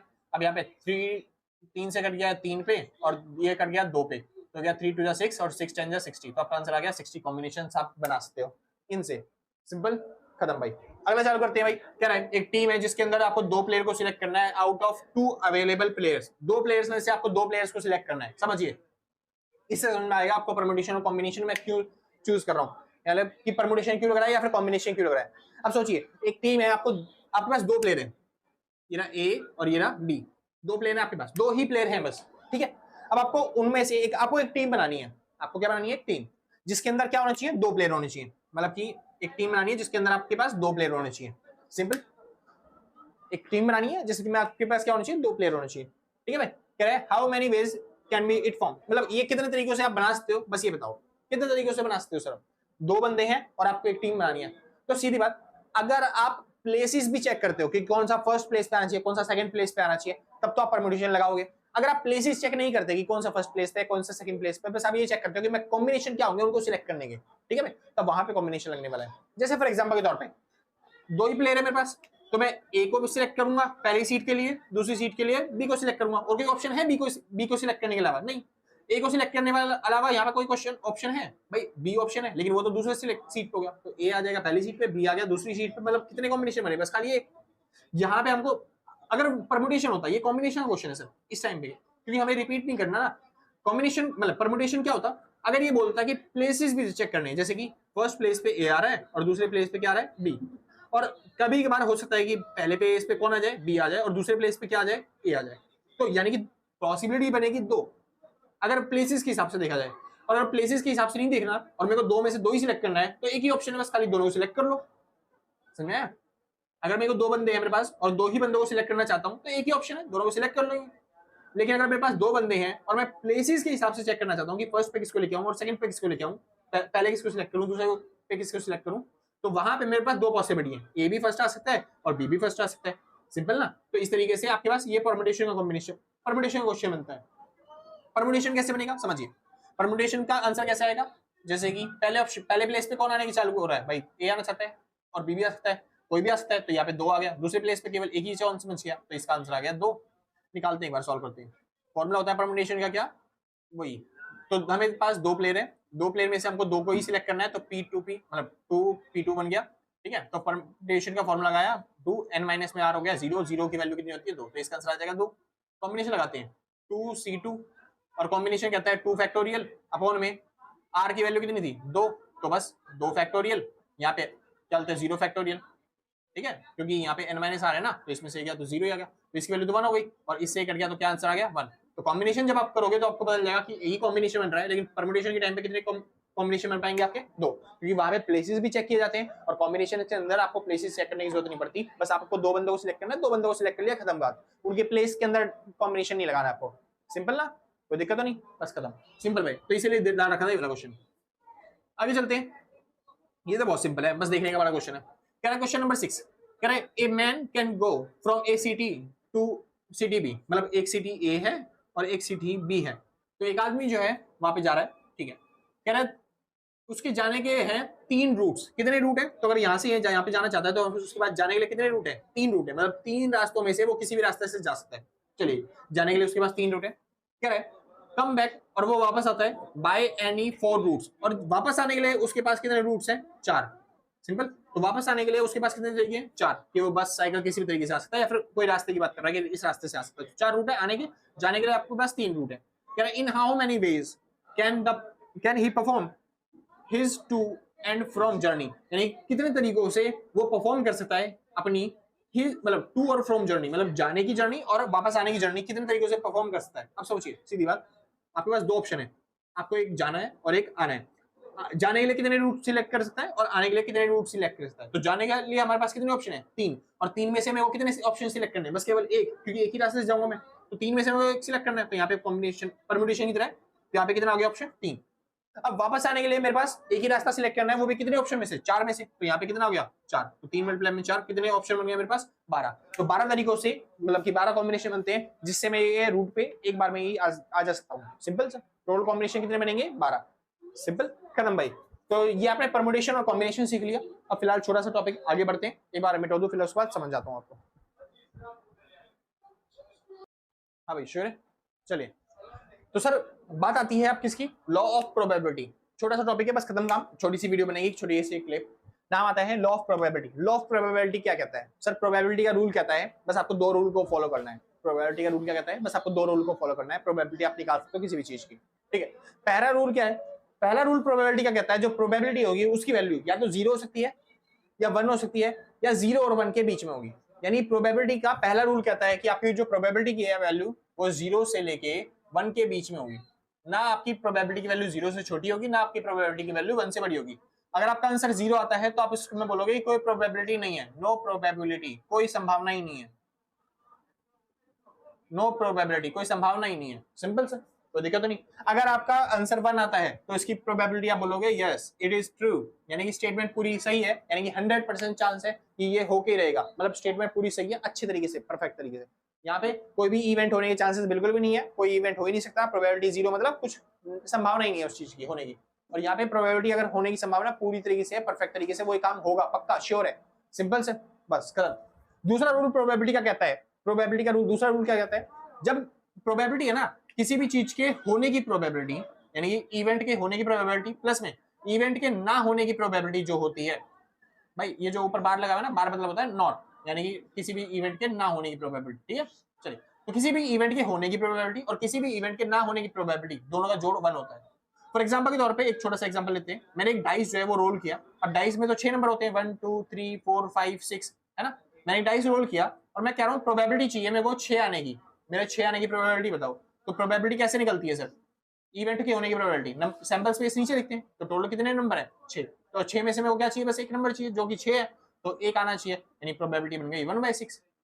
प्रोबेबिलिटी होने की मतलब 6 आने की प्रोबेबिलिटी कितनी है 1/6, और प्रोबेबिलिटी ना होने की प्रोबेबिलिटी, मतलब ये चीज ना होने की, मेरे डाइस पे 6 आने की प्रोबेबिलिटी, मतलब 6 आने की प्रोबेबिलिटी 1/6 है, और 6 ना आने की प्रोबेबिलिटी अगर आपसे पूछे कोई तो क्या करोगे, 6 ना आने की प्रोबेबिलिटी, तो क्या आप ऐसे कर लोगे, कितनी चीजें अब नहीं आ सकती, मतलब जैसे 6 है, 6 आ सकता है, हमें 6 चाहिए, 6 के अलावा कौन सी चीजें जो नहीं चाहिए वो कितनी है 5, तो 5/6, सिंपल, तो ये हो गया 5/6, इसकी प्रोबेबिलिटी कितनी होगी ना होने की 5/6, सिंपल। लेकिन अगर आपके पास दूसरा ऑप्शन है तो आप ऐसे भी कर सकते हो, जैसे कि 1 में से आप घटा दोगे प्रोबेबिलिटी होने की, तो आपको पता चल जाएगा ना होने की प्रोबेबिलिटी का, सिंपल, बस। तो आप क्या करना है, बस खाली 1 में से आपको घटा देना है प्रोबेबिलिटी होने की, तो आपको पता चल जाएगा ना होने की प्रोबेबिलिटी कितनी है, सिंपल। क्योंकि एक फॉर्मूला हमने सीखा, प्रोबेबिलिटी होने और ना होने की जोड़ कितना होता है 1 होता है, ये दूसरा रूल कहता है, मैं नहीं कह रहा, दूसरा रूल कह रहा है। तो ना होने की प्रोबेबिलिटी निकालनी है तो कैसे निकालोगे आप, किसी भी चीज के जो होने की प्रोबेबिलिटी है उसको माइनस करना है, किसमें से, 1 में से। सिंपल, यहाँ पे खत्म होता है थ्योरी ऑफ, क्या बोलते हैं, लॉ ऑफ प्रोबेबिलिटी। ठीक है भाई, अब चालू करते हैं फटाफट से, नाम आता है उसका एडिशन थ्योरम। ठीक है भाई, चलिए। हाँ भाई, श्योर है, चलिए भाई। तो इस बार बात आती है किसकी, एडिशनल प्रोबेबिलिटी की, या फिर आप कह सकते हो जिसको हम बोलते हैं एडिशनल रूल। ठीक है, एडिशनल रूल के अंदर क्या होता है, समझिए ध्यान से थोड़ा सा। तो एडिशनल रूल क्या होता है, जैसे फॉर एग्जांपल मान लेते हैं आपके पास 3 नंबर हैं, ए बी सी। ठीक है, या फिर थोड़ा सा अलग एग्जांपल ले सकते हैं। मान लेते हैं कि आपने डाइस रोल कर रखी है, मतलब 1 2 3 4 5 6। तो आपके पास डाइस रोल करने के बाद ये सब इवेंट है जो आपके पास आ सकते हैं, यानी कि ये बन गया आपके लिए सैंपल स्पेस। चलिए, एक इवेंट है ए, वो कह रहा है, ई इवेंट कहता है कि मेरे पास जो नंबर आने चाहिए वो 1 और 2 आने चाहिए। चलिए, एक इवेंट है बी, जिसमें नंबर कहता है कि मेरे पास जो इवेंट है वो 3 और 4 आने चाहिए, उसकी प्रोबेबिलिटी निकालनी है। एक इवेंट है सी, वो कह रहा है मेरे पास जो इवेंट है, मतलब मेरे पास जो नंबर आने चाहिए वो कितने आने चाहिए, 2 3। सिंपल, ये प्रोबेबिलिटी, मतलब ये नंबर आने चाहिए सी इवेंट के हिसाब से। ये 3 इवेंट है। तो अब बात आती है एडिशनल रूल क्या कहता है। एडिशनल रूल कहता है यहाँ पे जो इवेंट्स होंगे ना, वो 2 तरह के इवेंट हो सकते हैं आपके पास। एक हो सकते हैं म्यूचुअली एक्सक्लूसिव, और एक हो सकते हैं, क्या बोल रहा हूँ, एक हो सकते हैं म्यूचुअली एक्सक्लूसिव, और एक हो सकते हैं, क्या बोलते हैं, अनएक्सक्लूसिव। सिंपल सर, इंक्लूसिव जिसे बोलते हैं हम। ठीक है, हाँ जी। तो एक्सक्लूसिव इवेंट क्या होते हैं और इंक्लूसिव इवेंट क्या होते हैं। म्यूचुअली एक्सक्लूसिव इवेंट वो इवेंट होते हैं जहां पे क्या बोलते हैं, दोनों में कोई भी डिफरेंस नहीं होता, मतलब जितने भी आपके इवेंट हैं वो हमेशा रहते हैं इंडिपेंडेंट। क्या रहते हैं, इंडिपेंडेंट। जैसे फॉर एग्जांपल के तौर पे हम निकालते हैं प्रोबेबिलिटी किसकी, ए और बी की। तो देखिए, ए प्रोबेबिलिटी कहता है कि कब ए की प्रोबेबिलिटी क्या होगी, जब ए और 2 आना चाहिए। बी की प्रोबेबिलिटी कब निकाली जाएगी, जब 3 और 4 आना चाहिए। देखिए, यहाँ पे ए और बी अलग इवेंट है, 3 और 4 अलग इवेंट है, दोनों में से कोई कॉमन है नहीं, यानी कि ए इवेंट अलग है, बी इवेंट अलग है, दोनों के अंदर कुछ कॉमन नहीं है। तो जब कुछ कॉमन ही ना हो, तो वहां पे किसी भी इवेंट की अगर आपको प्रोबेबिलिटी निकालनी है, जब कोई ऐसे इवेंट है आपके पास, या फिर आपके पास जो डाटा है वो म्यूचुअली एक्सक्लूसिव बता दिया आपको कि उसके अंदर कुछ कॉमन है ही नहीं। ठीक है, तो वहां पे किसी भी इवेंट की अगर आपको प्रोबेबिलिटी निकालनी है तो कैसे निकालोगे, बस दोनों की प्रोबेबिलिटी को जोड़ के, यानी प्रोबेबिलिटी ए, सॉरी, अगर आपको दोनों की प्रोबेबिलिटी निकालनी है ए और बी की, तो आप कैसे निकालोगे, प्रोबेबिलिटी ए प्लस में प्रोबेबिलिटी ऑफ बी। सिंपल, इस तरीके से आप आराम से प्रोबेबिलिटी निकाल लोगे। जैसे यहाँ पे 2 इवेंट है, तो यहाँ पे आ गया 2 इवेंट, यहाँ पे 2 इवेंट है, यहाँ पे भी 2 इवेंट आ गया, तो टोटल प्रोबेबिलिटी अगर देखी जाए तो बन गई 4। सिंपल ना। हाँ, लेकिन अगर डाइस के हिसाब से देख रहे हो तो प्रोबेबिलिटी जो निकलती है वो निकलती है इसकी प्रोबेबिलिटी 1 और 2 आने पे, यानी कि इसकी होगी 2/6, और इसकी प्रोबेबिलिटी होगी 2/6। सिंपल, यानी आपको अकाउंट में 6 लगा देना तो आपकी प्रोबेबिलिटी आ जाएगी 4/6। सिंपल इतना, कोई दिक्कत तो नहीं, बढ़िया। यानी कि अगर आपको बोल दे जो इवेंट है वो म्यूचुअली एक्सक्लूसिव है, यानी कि उनके अंदर कोई कॉमन है ही नहीं, यानी कि सब चीज डिफरेंट है, यानी कि ए अलग चीज को मतलब कि अलग चीज को दिखाता है, और जो बी इवेंट है वो अलग चीज को दिखा रहा है, उसके अंदर कुछ कॉमन नहीं है, तो आराम से आप प्रोबेबिलिटी इस तरीके से निकाल सकते हो। सिंपल, हाँ जी, यही इवेंट कह रहा है, यही फॉर्मूला कह रहा है, रूल नंबर 3 आपका, जब म्यूचुअली एक्सक्लूसिव हो। ये कब होता है फॉर्मूला अप्लाई, जब म्यूचुअली एक्सक्लूसिव इवेंट होते हैं। ठीक है सर, ये पहले से इवेंट आपको फॉर्मूला समझा चुका हूं पहले से मैं। ठीक है, जब स्टार्टिंग में पिछली क्लास हुई थी ना, उसी पिछली क्लास में। अब चालू करते हैं। अगर क्या बोलते हैं म्यूचुअली एक्सक्लूसिव इवेंट नहीं होते, यानी कि उनके अंदर कुछ ना कुछ इंक्लूड होता है, यानी कि दोनों में कुछ ना कुछ कॉमन होता है। फॉर एग्जांपल के तौर पे एक लेके चलते हैं इवेंट ए और सी की बात। ठीक है, इवेंट, और हमको इनको कंबाइन करना है, किस किसको कंबाइन करना है, प्रोबेबिलिटी और ए और सी, ए और सी की प्रोबेबिलिटी निकाल रहे हैं होने की। ठीक है भाई, ए और सी की प्रोबेबिलिटी होने की। अच्छा, और मतलब क्या होता है, और मतलब होता है या तो ए में से कोई आए या फिर सी में से कोई आए, उसकी प्रोबेबिलिटी निकाली जा रही है। तो ए और सी में से अगर कुछ आने की प्रोबेबिलिटी है, तो यानी कि देखो ए कब जीतेगा, 1 और 2 आने पे, मतलब ए की प्रोबेबिलिटी कब होगी, 1 और 2 आने पे। सी प्रोबेबिलिटी कब होगी, 2 और 3 आना चाहिए। ए की प्रोबेबिलिटी 1 और 2, और सी की प्रोबेबिलिटी 2 और 3 आना चाहिए। सिंपल, यही प्रोबेबिलिटी होती है। तो यहाँ पे एक कॉमन वैल्यू कौन सी आ रही है, ये 2 है जो कि दोनों में कॉमन आ रहा है। सिंपल, तो दिक्कत तो नहीं ना। हाँ जी, तो मैं बता रहा था और मतलब क्या होता है, ये जो और मतलब होता है इसका मतलब होता है यूनियन, यानी कि ए और सी दोनों में से, मतलब पूरे में से कुछ भी आ सकता है। तो ए और सी का यूनियन क्या हो गया, पूरा पूरा, यानी इस पूरे में से प्रोबेबिलिटी निकालनी है हमें पूरे की। सिंपल, अब समझते हैं ध्यान से। ए और सी इंक्लूसिव इवेंट है, और इस वजह से अगर इसकी प्रोबेबिलिटी निकालना चाहते हो तो इसको हम डिनोट कर सकते हैं इस तरीके से। ठीक है, तो कहीं पे भी अगर आपको और दिखे तो यूनियन बताना, अगर कहीं पे भी आपको एंड दिखता है, क्या दिखता है, एंड, तो एंड का मतलब होता है इंटरसेक्शन, क्योंकि एंड मतलब होता है ए आई या फिर बी आई, मतलब ए और बी की आने की एंड प्रोबेबिलिटी। यहाँ पे होता है ए या सी में से कुछ आने चाहिए प्रोबेबिलिटी, लेकिन यहाँ पे होती है ए और बी के आने की प्रोबेबिलिटी, मतलब दोनों ही इवेंट होने चाहिए, समझा? उसके अंदर दोनों ही इवेंट होने चाहिए, तो इसका मतलब होता है ए इंटरसेक्शन बी, यानी दोनों के अंदर जो कॉमन होता है ना उसको डिनोट करता है ये, ठीक है? जो ए एंड बी है, ए एंड बी किसको डिनोट करता है भाई? कॉमन को। लेकिन जो ये है ये डिनोट करता है किसको? यूनियन को। किसको? यूनियन, मतलब टोटल वैल्यू आनी चाहिए आपके पास, ठीक है? तो ए और बी की आने की प्रोबेबिलिटी कैसे निकाली जाएगी? जैसे पहले आपने किया था सेम वैसे ही करना है आपको, यानी प्रोबेबिलिटी ऑफ ए प्लस में प्रोबेबिलिटी ऑफ बी इवेंट, दोनों को जोड़ लेना है, यानी ए की प्रोबेबिलिटी और बी की प्रोबेबिलिटी। लेकिन यहाँ पे देखिए ए की प्रोबेबिलिटी कितनी है? 2 इवेंट आने चाहिए। बी की प्रोबेबिलिटी कितनी है? कि 2 इवेंट आने चाहिए, सिंपल। लेकिन एक्चुअल में आप देखो ये जो 2 है ना, ये 2 तो दोनों में आ रहा है, ये इसमें भी आ रहा है और इसमें भी आ रहा है, यानी हमने इस 2 को 2 बार काउंट कर चुके हैं, यानी हमको ये 2 जो है जो दोनों में कॉमन है उसको क्या करना पड़ेगा? माइनस करना पड़ेगा दोनों की प्रोबेबिलिटी में से, मतलब जो आपने प्रोबेबिलिटी निकाली है उनमें से आपको कॉमन वैल्यू माइनस करनी है, यानी probability of A intersection B minus करना है। मैंने बताया ना ये क्या है? इंटरसेक्शन। इंटरसेक्शन मतलब क्या होता है? कॉमन, जो कॉमन वैल्यू होती है वो आपको माइनस करोगे तब आपका क्या होगा? प्रोबेबिलिटी निकलेगी ए और बी की। किसकी प्रोबेबिलिटी? जब केस कौन सा होगा? इंक्लूसिव सीरीज होगी। मेरे को लग रहा है सर कि अच्छे से तरीके से नहीं समझाया, और अगर आपको लग रहा है कि आपको अच्छे तरीके से नहीं समझ में आया तो ये फॉर्मूला मैंने अच्छे तरीके से पिछली क्लास में समझा रखा है पहले से ही, ठीक है? पता चल जाता है कि मैंने ठीक से समझाया नहीं समझाया। मेरे को लग रहा है सर मैं पहले से मेहनत कर रखा हूँ, तो इस वजह से दोबारा से उतना बड़ा एग्जाम्पल देके आपको समझाना वो मेरे लिए थोड़ा मुश्किल हो जाएगा। तो अगर आपने पिछले वाली वीडियो देखी है तो मैंने उस तरीके वहाँ पे अच्छे तरीके से बता दिया था ये दोनों ही फॉर्मूले, यानी कि म्यूचुअली एक्सक्लूसिव क्या होता है और म्यूचुअली इंक्लूसिव क्या होता है, और दोनों के केस में एडिशन मतलब कैसे किया जाता है, सिंपल। अगर आपने नहीं देखा तो भाई फटाफट से जाइए पिछली वीडियो देख के आइए, फटाफट से आप समझ जाओगे, वरना आपने 11वीं क्लास में तो पढ़ी रखा है, तो आपको बस खाली फॉर्मूला याद करना है, बस ये फॉर्मूला मेन है इंपॉर्टेंट, बाकी आपको मेन याद नहीं, मतलब बाकी और कुछ चलते इतना इंपॉर्टेंट नहीं है। तो याद रखना। और मतलब क्या होता है? कहीं पे भी और दिखे तो उसका मतलब होता है यूनियन, यानी आपको टोटल करना है उसका, और अगर कहीं पे भी आपको ये वाला निशान दिखता है तो इसको बोलते हैं इंटरसेक्शन, और इसका मतलब होता है आपको कॉमन लेके चलना है, सिंपल इतना, कोई दिक्कत तो नहीं ना। फॉर एग्जाम्पल के तौर पे अगर मैं बोल रहा हूँ कि आपको ए और ए यूनियन बी निकालना है, तो ए यूनियन बी मतलब क्या होता है? इन दोनों में यूनियन है। यूनियन मतलब क्या होता है? ए और बी के सारे एलिमेंट ले लो, समझा? तो सारे एलिमेंट मतलब ए 2 3 4, तो यहाँ पे 4 एलिमेंट है तो इसका आंसर हो जाएगा 4, सिंपल। अगर मैं आपसे बोल रहा हूँ A intersection B, A intersection मतलब बी मतलब होता है इन दोनों में कॉमन जो है, इंटरसेक्शन मतलब क्या होता है? कॉमन, बताया था ना, ठीक है? तो इन दोनों में कॉमन क्या है? कुछ भी नहीं, तो इसका आंसर हो जाएगा 0। अगर मैं बोल रहा हूँ ए यूनियन सी को लेना है, तो ए यूनियन सी देखो कितना है?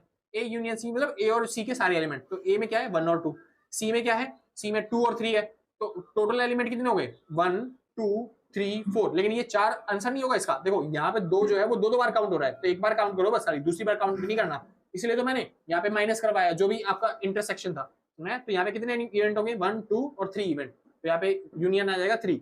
और अगर मैं बोलूँ ए इंटरसेक्शन सी निकालना है आपको, ए और इंटरसेक्शन सी मतलब ए और सी में जो कॉमन है वो कितना है? खाली 2 ही तो कॉमन है ना, यानी एक इवेंट ऐसा है जो कॉमन है दोनों के अंदर, सिंपल सर। बस आपको ये समझाना था और आपने समझ लिया, और ये फॉर्मूले बन गए किसके? एडिशन थ्योरम की, मतलब कि एडिशनल रूल। तो ये एडिशनल रूल हो गया। ये म्यूचुअली एक्सक्लूसिव जब इवेंट होते हैं तब ये वाला रूल लगता है, क्योंकि उसके अंदर कोई कॉमन होता ही नहीं, तो जो कॉमन वैल्यू होती है वो यहाँ पे क्या होती है? 0, समझे? ये जो कॉमन वाली वैल्यू होती है ये यहाँ पे क्या होती है? 0, क्योंकि कुछ कॉमन है ही नहीं, लेकिन यहाँ पे कॉमन होता है, तो इस वजह से जब म्यूचुअली एक्सक्लूसिव का केस ना हो तब आपको ये वाला रूल लगाना है, सिंपल जनाब। बढ़िया भाई, तो 2 आपको न्यूमेरिकल्स दे रखे हैं, फटाफट से उनको सॉल्व करते हैं ताकि आपको और अच्छे से समझ में आ जाए टॉपिक आपका, ठीक है भाई? हाँ भाई श्योर है, चलिए। तो क्वेश्चन में थोड़ी सी गलती थी भाई, इस वजह से ठीक किया पहले उसे। क्या है? ए बॉक्स कंटेन 20 डिसेस, मतलब डाइसेस, एक बॉक्स है जिसके अंदर 20 डाइस है, यानी नंबर कितने बन गए? 20, यानी कि एक बॉक्स है जिसके अंदर मान लो चीटी रखी हुई है, डाइस रखा हुआ है, कुछ भी बोल सकता है वो, तो 1 2 3 4 5 6 इस तरीके से टोटल नंबर कितने हैं? 20 है डाइस के अंदर, मतलब बॉक्स के अंदर कितने डब्बे हैं? 20, ठीक। कह रहा है a dice is selected at randomly, हमने रैंडमली एक डाइस सिलेक्ट कर लिया, find the chance that its number is divisible by 3 और 5, यानी कि आपको वो चांस बताना है कि जो नंबर है वो डिविजिबल हो जाए 3 से या फिर 5 से, 3 से और 5 से डिविजिबल हो जाए, ऐसे नहीं कि 3 और 5 से दोनों से डिविजिबल हो जाए, नहीं, 3 या 5 से, यानी और लिखा हुआ है ना भाई, अगर यहाँ पे एंड होता तब हमें करना पड़ता है इंटरसेक्शन, अभी यहाँ पे और है, और मतलब होता है यूनियन, यूनियन मतलब या तो 3 से डिवाइड हो जाए या फिर 5 से डिवाइड हो जाए, इसमें दोनों में से कोई सा भी चलेगा। चलिए एक बार प्रोबेबिलिटी निकालते हैं ऐसे नंबर्स जिनकी प्रोबेबिलिटी जो 3 से डिवाइड हो जाते हैं, ये मतलब क्या है? इवेंट ए क्या है? 3 से डिवाइड होने वाले नंबर, तो 3 से डिवाइड होने वाले नंबर कौन से हैं? एक 3, एक 6, 9, 12, 15, 18, तो ये टोटल नंबर कितने हो गए? 6। तो अगर खाली इसकी प्रोबेबिलिटी पूछता 3 से डिवाइड होने वाली प्रोबेबिलिटी, तब बनती 6/20, सिंपल। अच्छा प्रोबेबिलिटी भी निकालते हैं, प्रोबेबिलिटी भी कह रहा है कि 5 से डिवाइड होने वाले नंबर, तो 5 से डिवाइड होने वाले नंबर कौन से हैं? 5, 10, 15 और 20। ये 4 नंबर है जो 5 से डिवाइड हो जाते हैं। 20 से ऊपर भी होते हैं लेकिन हमें मैक्सिमम नंबर 20 ही दे रखा है तो वही लेते हैं बस खाली। तो कितना हो गया? 4, 4/20 इसकी प्रोबेबिलिटी हो जाती है। सिंपल। तो 5 से डिवाइड होने वाले जो नंबर है वो 4 है, और जो 3 से डिवाइड होने वाले नंबर है वो कितने हैं? टोटल 6।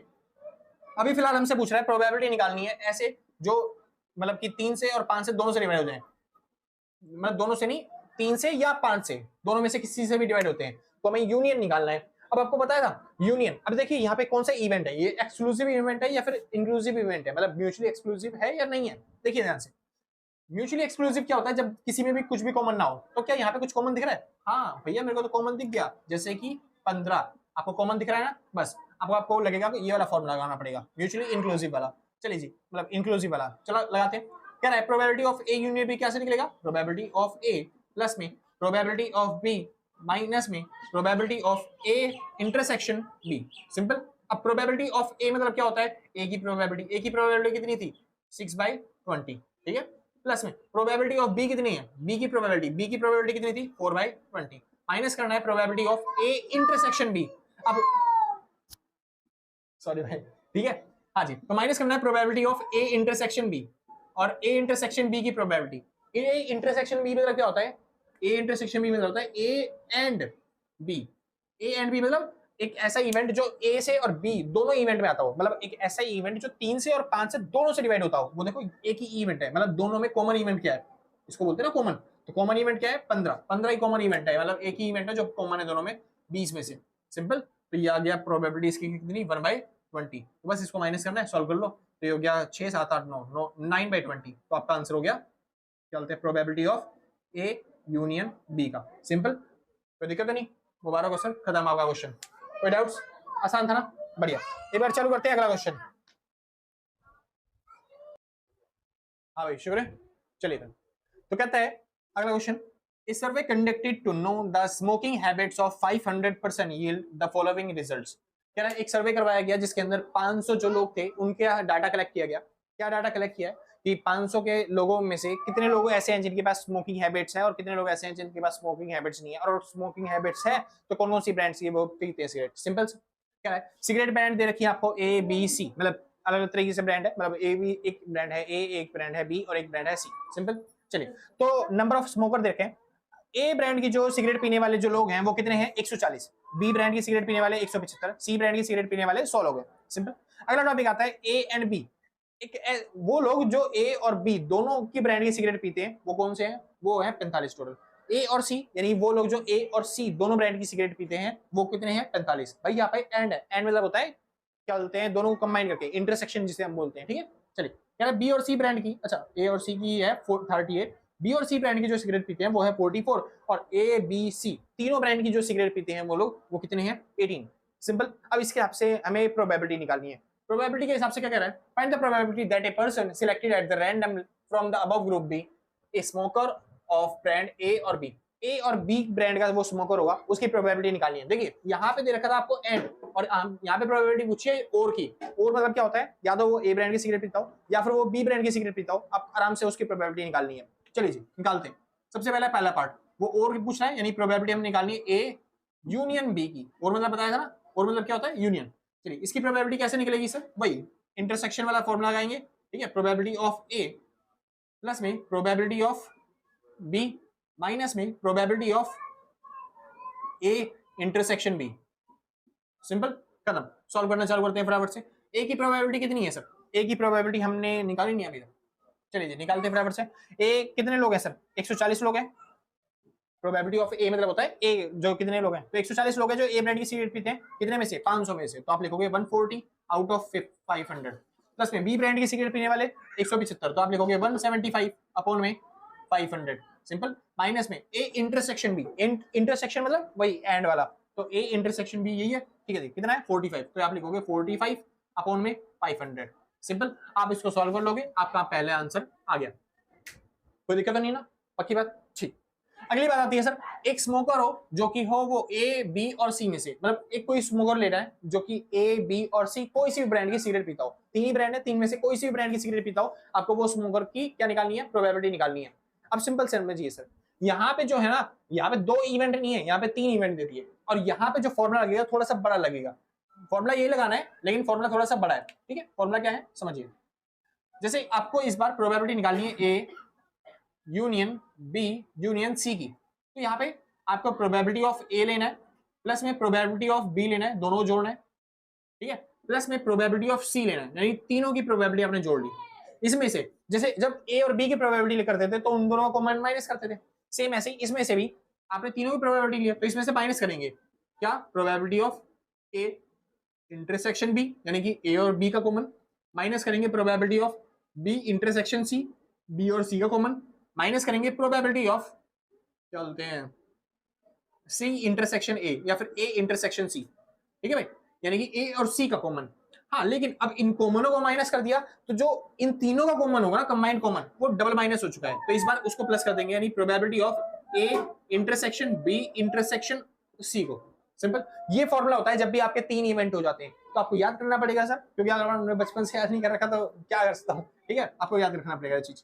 चलिए, प्रोबेबिलिटी ऑफ ए की प्रोबेबिलिटी कितनी थी सर, हमने अभी भी निकाली, 500 में से 140 लोग हैं जो ए की सिगरेट पीते हैं, तो 140 अपॉन में 500, प्लस में बी की सिगरेट पीने वाले 175 है 500 में से, तो 175 अपॉन में 500, ठीक है, प्लस में सी की सिगरेट पीने वाले कितने हैं 100 है 500 में से, तो 100 बटे में 500, सिंपल, माइनस में ए इंटरसेक्शन बी ये रहा कितना 45, तो ये हो गया 45 अपॉन में 500, और माइनस में बी इंटरसेक्शन सी, ये रहा भाई बी इंटरसेक्शन सी जो कि कितना है बी और सी 44, तो 44 अपॉन में 500, माइनस में बी इंटरसेक्शन सी हो गया ना भाई, अच्छा ए इंटरसेक्शन सी 38, तो माइनस कर देंगे 38 अपॉन में 500, और लास्ट में प्लस कर देना है आपको क्या, तीनों का इंटरसेक्शन कितना है 18, तो 18 अपॉन में 500, सिंपल भाई, बस अब आपको इसको सॉल्व कर देना है, आपका जो भी आंसर आ जाएगा वो आ जाएगा, एक बार कर ले भाई सॉल्व। तो देखिए नीचे तो कॉमन 500 है ही है, बस ऊपर का प्लस माइनस कर लो, जैसे कि 140 प्लस में आपके पास हो गया 175, प्लस में आपके पास हो गया 100, प्लस में सॉरी माइनस में 45, माइनस में 44, माइनस में 38 और माइनस में 18, सॉरी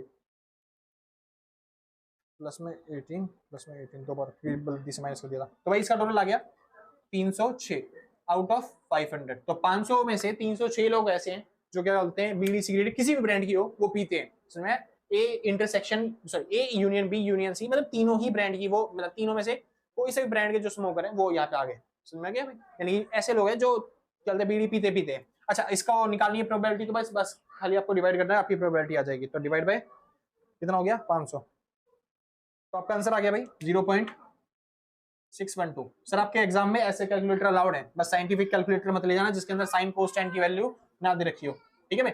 लास्ट करते हैं सर तीसरी प्रोबेबिलिटी, नॉन स्मोकर की प्रोबेबिलिटी, तो ये तो वो सारे स्मोकर है जो कुछ ना कुछ पीते हैं, ठीक है, मतलब सिगरेट पीते हैं, नॉन स्मोकर मतलब जो बीड़ी नहीं पीते, उनकी प्रोबेबिलिटी निकालनी है, तो प्रोबेबिलिटी ऑफ नॉन स्मोकर वो कैसे निकलेगी, जो स्मोकर है उनकी प्रोबेबिलिटी माइनस करके, यानी 1 में से माइनस करना है प्रोबेबिलिटी ऑफ स्मोकर्स की, ठीक है भाई। अच्छा, प्रोबेबिलिटी ऑफ स्मोकर, तो 1 में से माइनस करना है, प्रोबेबिलिटी ऑफ स्मोकर कितना है 0.612 है ना भाई, तो इसको माइनस कर देंगे बस 1 में से, तो आपका आंसर आ जाएगा, कितना आ जाएगा, ये आ गया 0.388, ठीक है भाई। चलिए, ये आ गई प्रोबेबिलिटी ऑफ नॉन स्मोकर, आसान था, मुबारक हो, आपने एडिशन जो थ्योरम थी या फिर जो एडिशनल रूल है वो आपने कर लिया, आसान था ना, बस आपको मेन फॉर्मूले जो याद करने हैं वो ये वाला है, ठीक है। अच्छा, 3 केस में एक बार बता देता हूं, अगर एक्सक्लूसिव है, जैसे एक्सक्लूसिव में ये फॉर्मूला होता है, अगर एक्सक्लूसिव सीरीज नहीं है, मतलब म्यूचुअली एक्सक्लूसिव नहीं है इवेंट, तब आपको ये फॉर्मूला लगाना है, लेकिन अगर 3 केस होता है वहां पे म्यूचुअली एक्सक्लूसिव है, अगर डाटा मतलब उनके अंदर कुछ कॉमन है ही नहीं, तब नॉर्मल फॉर्मूला क्या लगेगा, probability of A, probability of B और प्रोबेबिलिटी ऑफ सी का यूनियन का, तो क्या करना है, प्रोबेबिलिटी ऑफ ए प्लस में प्रोबेबिलिटी ऑफ बी प्लस में प्रोबेबिलिटी ऑफ सी कर देना आपको, बस, क्योंकि इनके अंदर कुछ कॉमन है ही नहीं, तो इनकी वैल्यू सबकी वैल्यू क्या आएगी 0, इस वजह से सारी वैल्यूज क्या हो जाएंगी 0, बस ये 3 वैल्यू रहेंगी जिनको जोड़ के आप क्या निकाल लोगे, तीनों का यूनियन निकाल लोगे, सिंपल। लेकिन अगर म्यूचुअल एक्सक्लूसिव इवेंट नहीं है तब उस टाइम पे ये आपको पूरा फॉर्मूला लगाना पड़ेगा, इसलिए अच्छे तरीके से याद रखना, क्या करना है, बस खाली जो कॉमन है वो तीनों के तीनों वो माइनस करने हैं, बस तीनों का कॉमन यानी जो कंबाइंड कॉमन है वो लास्ट में प्लस कर देना है, खत्म काम, आसान था ना भाई।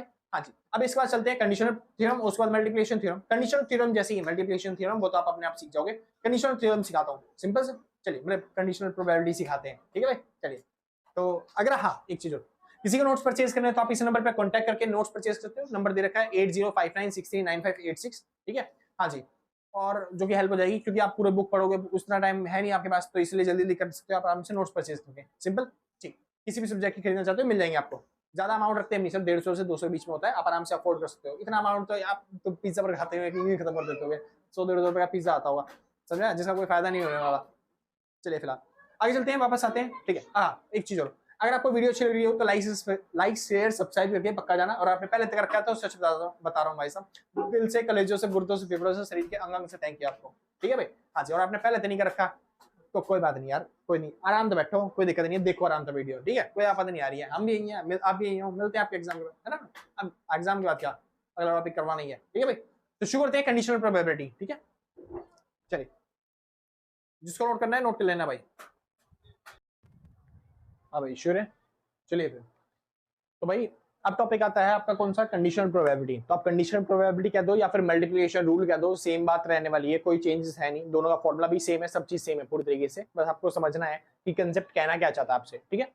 कंडीशनल प्रोबेबिलिटी कहता है, इसमें आपको एक कंडीशन दे देगा जिसके होने के बाद आपको दूसरी के मतलब दूसरी इवेंट के होने की प्रोबेबिलिटी कैलकुलेट करनी है, यानी कि एक इवेंट हो गया है, उसके होने के बाद आपको दूसरा जो इवेंट होना है उसकी प्रोबेबिलिटी कैलकुलेट करनी है, सिंपल, बढ़िया। फॉर एग्जाम्पल के तौर पे मेरे पास एक क्या बोलते हैं, मान लो बॉक्स है, एक बॉक्स में जो है 5 बॉल्स रखी हैं, कितनी बॉल्स रखी हैं, 5। अब इनमें से मैंने एक बॉल निकाल ली, तो उस बॉल को निकाल, मतलब वो बॉल जो है वो रेड कलर की होगी या फिर उस पर 2 नंबर लिखा होगा, उसकी प्रोबेबिलिटी क्या होगी, समझिए ध्यान से, मतलब जो मैंने एक बॉल निकाली है उसकी प्रोबेबिलिटी क्या होगी, ये 1/5 हो जाएगी, सिंपल, ठीक है। अच्छा, इसके ही होने के बाद, इसके होने के बाद बाकी जो बॉल्स बच गई, अब कितनी बॉल्स बची हैं, 4। अब उसमें से मेरे को एक बॉल निकालनी है, उसको जो होगा उसका इवेंट होने की प्रोबेबिलिटी क्या होगी, वो 4 के बेसिस पे कैलकुलेट करी जाएगी, क्योंकि एक इवेंट क्या हो चुका है, सिंपल। तो एक के होने के बाद जो दूसरा इवेंट है उसके होने की जो प्रोबेबिलिटी है उसको कैलकुलेट करने के लिए बोलते हैं बस खाली कंडीशनल प्रोबेबिलिटी में। कंडीशनल प्रोबेबिलिटी क्या कहता है, कंडीशनल प्रोबेबिलिटी कहता है आपको इवेंट निकालना है, मतलब ए के होने की प्रोबेबिलिटी निकालनी है, वो कब, जब बी इवेंट जो है वो आपका हो चुका हो, बी इवेंट हो चुका हो, उसके होने के बाद आपको ए इवेंट के होने की प्रोबेबिलिटी निकालनी है, सिंपल इतना, बस। इसका फॉर्मूला क्या है, छोटा सा, क्या पी, मतलब प्रोबेबिलिटी का फॉर्मूला क्या है सर, ए के होने की प्रोबेबिलिटी निकालनी है बी के होने के बाद, कंडीशनल प्रोबेबिलिटी फॉर्मूला क्या है, पी मतलब probability of A intersection B upon में प्रोबेबिलिटी ऑफ बी, सिंपल। ये फॉर्मूला इस तरीके से तो यूज होने वाला नहीं है, कभी भी नहीं होने वाला, ये हमेशा फॉर्मूला यूज होगा इस तरीके से, किस तरीके से, ये लो तरीका, ठीक है भाई। हाँ जी, ये यहाँ पे क्या हो रहा है, मल्टीप्लाई, इधर आगे क्या हो जाएगा, सॉरी इधर डिवाइड हो रहा है, इधर आगे क्या हो जाएगा, मल्टीप्लाई, तो बस आपको इधर लाके इसको मल्टीप्लाई कर देना है, यानी प्रोबेबिलिटी ऑफ बी इसको मल्टीप्लाई कर देना है प्रोबेबिलिटी ऑफ ए, इससे पता चल जाएगा आपका इंटरसेक्शन। जैसे कि क्वेश्चन ये दे रखा है, फॉर्मूला आपका हमेशा ये वाला यूज होने वाला है, वैसे कहते हैं कंडीशन प्रोबेबिलिटी का फॉर्मूला इसको है, क्योंकि ये क्या नहीं बताता है, ये बताता है ए की प्रोबेबिलिटी क्या होने वाली है, मतलब कि बी के होने के बाद, लेकिन हमें वो तो अपने आप ही पता चल जाती है, ज्यादातर हमसे जो पूछता है एग्जामिनर वो ये वाली वैल्यू निकालने बोलता है कि ए इंटरसेक्शन बी की प्रोबेबिलिटी बताइए, सिंपल, ए और बी के होने की प्रोबेबिलिटी बतानी है, बस आपको इस तरीके से। चलिए सॉल्व करते हैं एक बार क्वेश्चन, जहां आपको जल्दी अच्छे से समझ में आएगा, ठीक है भाई।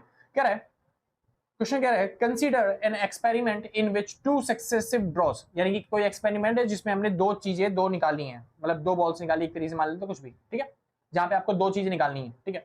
To be made an urn, क्या बोलते हैं, कंटेनिंग 3 वाइट एंड, मतलब एक मान लो एक कंटेनर है कोई जिसके अंदर उसने कंटेन कर रखा है, क्या क्या रख रखा है, 3 वाइट बॉल्स, यानी कि 3 तो वाइट बॉल है, ये वाइट, और उसके बाद 5 ब्लैक बॉल्स है, 1 2 3 4 5 ब्लैक बॉल्स है, सिंपल। ये पांचों कौन सी है, ब्लैक, ठीक है भाई। चलिए, तो 5 ब्लैक बॉल्स है, 5 काली बॉल है, और उसके बाद 3 है व्हाइट बॉल। कह रहा है assume that the balls are drawn at random, that balls chosen first draw is not replaced। कह रहा है जो पहली बॉल आपने निकाली है उसको रिप्लेस नहीं किया गया, मतलब वापस नहीं रखा है, वो निकाल ही ली है अलग से, ठीक है। चलिए, उसके बाद क्या है, find the probability that the first ball is drawn is white. पहली बॉल जो हमने निकाली उसकी प्रोबेबिलिटी बताओ कि वो क्या होगी, वो व्हाइट बॉल होने की प्रोबेबिलिटी क्या होगी उसे। चलिए, तो मैं यहीं पे कर देता हूं आंसर। तो पहले का सुनिए, व्हाइट बॉल आने की प्रोबेबिलिटी क्या होगी, नॉर्मल क्वेश्चन है, इसके अंदर कोई कंडीशन प्रोबेबिलिटी नहीं लगेगी, कोई कुछ नहीं लगने वाला, सिंपल तरीके से कर लोगे आप, समझिए ध्यान से। क्या है आपके पास टोटल बॉल कितनी है, 5 6 7 8, टोटल बॉल्स है 8, 8 में से आप जो बॉल निकाल रहे हो उसकी व्हाइट होने की प्रोबेबिलिटी कितनी है, यानी व्हाइट बॉल्स कितनी है वहां पे 3 है, यानी 3 में से कोई सी एक आनी चाहिए, सिंपल। तो इसकी प्रोबेबिलिटी बन गई 3/8, सिंपल था, मुबारक हो, खत्म क्वेश्चन। अगला इस पे लागू होता है कंडीशनल प्रोबेबिलिटी। क्या कह रहा है? The second one is black, यानी कि जो आप सेकंड बॉल निकालोगे वो क्या होनी चाहिए? ब्लैक होनी चाहिए, उसकी प्रोबेबिलिटी बताओ। सेकंड बॉल जो आप निकालोगे वो क्या होनी चाहिए? आपकी ब्लैक होनी चाहिए, उसकी प्रोबेबिलिटी बताओ। तो फॉर्मूला ये वाला लगाना नहीं है, हमको बस खाली प्रोबेबिलिटी बतानी है, सेकंड बॉल जो है वो ब्लैक होनी चाहिए उसकी। तो हमें बस खाली ये निकालना है, जरूरी नहीं है इस फॉर्मूले से निकालो, आप बिना इस फॉर्मूले के भी कर सकते हो ये वाला क्वेश्चन, सिंपल। हाँ जी, क्योंकि फॉर्मूले में आपको इंटरसेक्शन की कोई वैल्यू दे नहीं रखी है, मैं आपको इंटरसेक्शन की वैल्यू दे नहीं रखी, तो इस वजह से आप ये फॉर्मूला मत लगाना, सीधा उसी से करना, सीधा आपका क्वेश्चन हो जाएगा सिंपल। बस समझना पड़ेगा आपको, यानी ए के होने के बाद, कोई इवेंट होने के बाद दूसरे इवेंट की होने की प्रोबेबिलिटी निकाल रहा हूं, यानी जो सेकंड बॉल निकाल रहा हूं वो क्या होनी चाहिए? ब्लैक होनी चाहिए। अब खुद सोचिए सर, जब हमने पहली बॉल निकाली जो कि हमने एज्यूम कर ली कि व्हाइट है, तो वो व्हाइट बॉल निकल गई है, तो वो बाहर आ चुकी है, अब उसको तो काउंट करेंगे नहीं। अब जो दूसरी बॉल हम निकाल रहा हूँ, मतलब जो दूसरी बॉल निकाल रहा हूँ, अब जो बॉक्स के अंदर है उनमें से निकाल रहा हूँ, तो बॉक्स के अंदर अब कितनी बॉल्स है? बस खाली 7, तो जो दूसरी की प्रोबेबिलिटी होगी वो 7 में से कैलकुलेट होगी, और 7 में से हमें कौन सी चाहिए? ब्लैक वाली। तो ब्लैक वाली कितनी है यहाँ पे? 5, सिंपल। तो इसकी प्रोबेबिलिटी क्या होगी दूसरी बॉल आने की? 5/7, सिंपल। तो 5/7 क्यों? अच्छा, अगर ये इवेंट ना हुआ होता, ये इवेंट ना हुआ होता, यानी व्हाइट बॉल ना निकाली होती, तब इसकी प्रोबेबिलिटी क्या होती? ये होती 5/8, क्योंकि वो बॉल नहीं निकली है। एक सेकंड, हाँ 5/8, क्योंकि 5 ब्लैक है और टोटल 8 होती, लेकिन अभी वो बॉल निकल चुकी है, इस वजह से उसकी प्रोबेबिलिटी क्या होगी? 5/7, सिंपल। हाँ, अगर वो बोल देता व्हाइट की प्रोबेबिलिटी बताओ, तो बन जाता है ये 2/7, क्योंकि वो बॉल निकल चुकी है ना व्हाइट वाली, तो अब व्हाइट वाली 2 ही बची है, तो 2/7 ये प्रोबेबिलिटी बनती है व्हाइट के हिसाब से। लेकिन अभी फिलहाल उसने बोला सेकंड बॉल जो है वो ब्लैक होनी चाहिए, उसकी प्रोबेबिलिटी, तो 5/7। इसको बोलते हैं बस खाली कंडीशनल प्रोबेबिलिटी, यानी एक इवेंट होने के बाद, ये इवेंट होने के बाद इसके बाद जो दूसरी बॉल्स निकालनी है आपको, उसकी प्रोबेबिलिटी क्या होगी वो आपको कैलकुलेट करना था, जिसके लिए आपको कोई फॉर्मुला करने की जरूरत नहीं है, नॉर्मल तरीके से आप ऐसे भी कर सकते हो, सिंपल। हाँ जी, कोई फॉर्मूले वाला क्वेश्चन आता नहीं ज्यादातर, क्योंकि जब भी क्वेश्चन आता है ना, मैंने जब भी देखा है, वो हमेशा आपको ये वाली वैल्यू दे देगा, ये वाली वैल्यू दे देगा, और बोलेगा आपको ये निकालना है, ए इंटरसेक्शन बी, यानी कि ए और बी की प्रोबेबिलिटी, ए एंड बी की प्रोबेबिलिटी, सिंपल। चलिए, थोड़ा और अच्छे तरीके से समझने के लिए एक और एग्जांपल ले लेते हैं सर। सीधा आते हैं मल्टीप्लिकेशन रूल पे। मल्टीप्लिकेशन रूल क्या कहता है? क्योंकि ये वाला क्वेश्चन तो देता ही नहीं, हमेशा मल्टीप्लिकेशन रूल का क्वेश्चन देता है।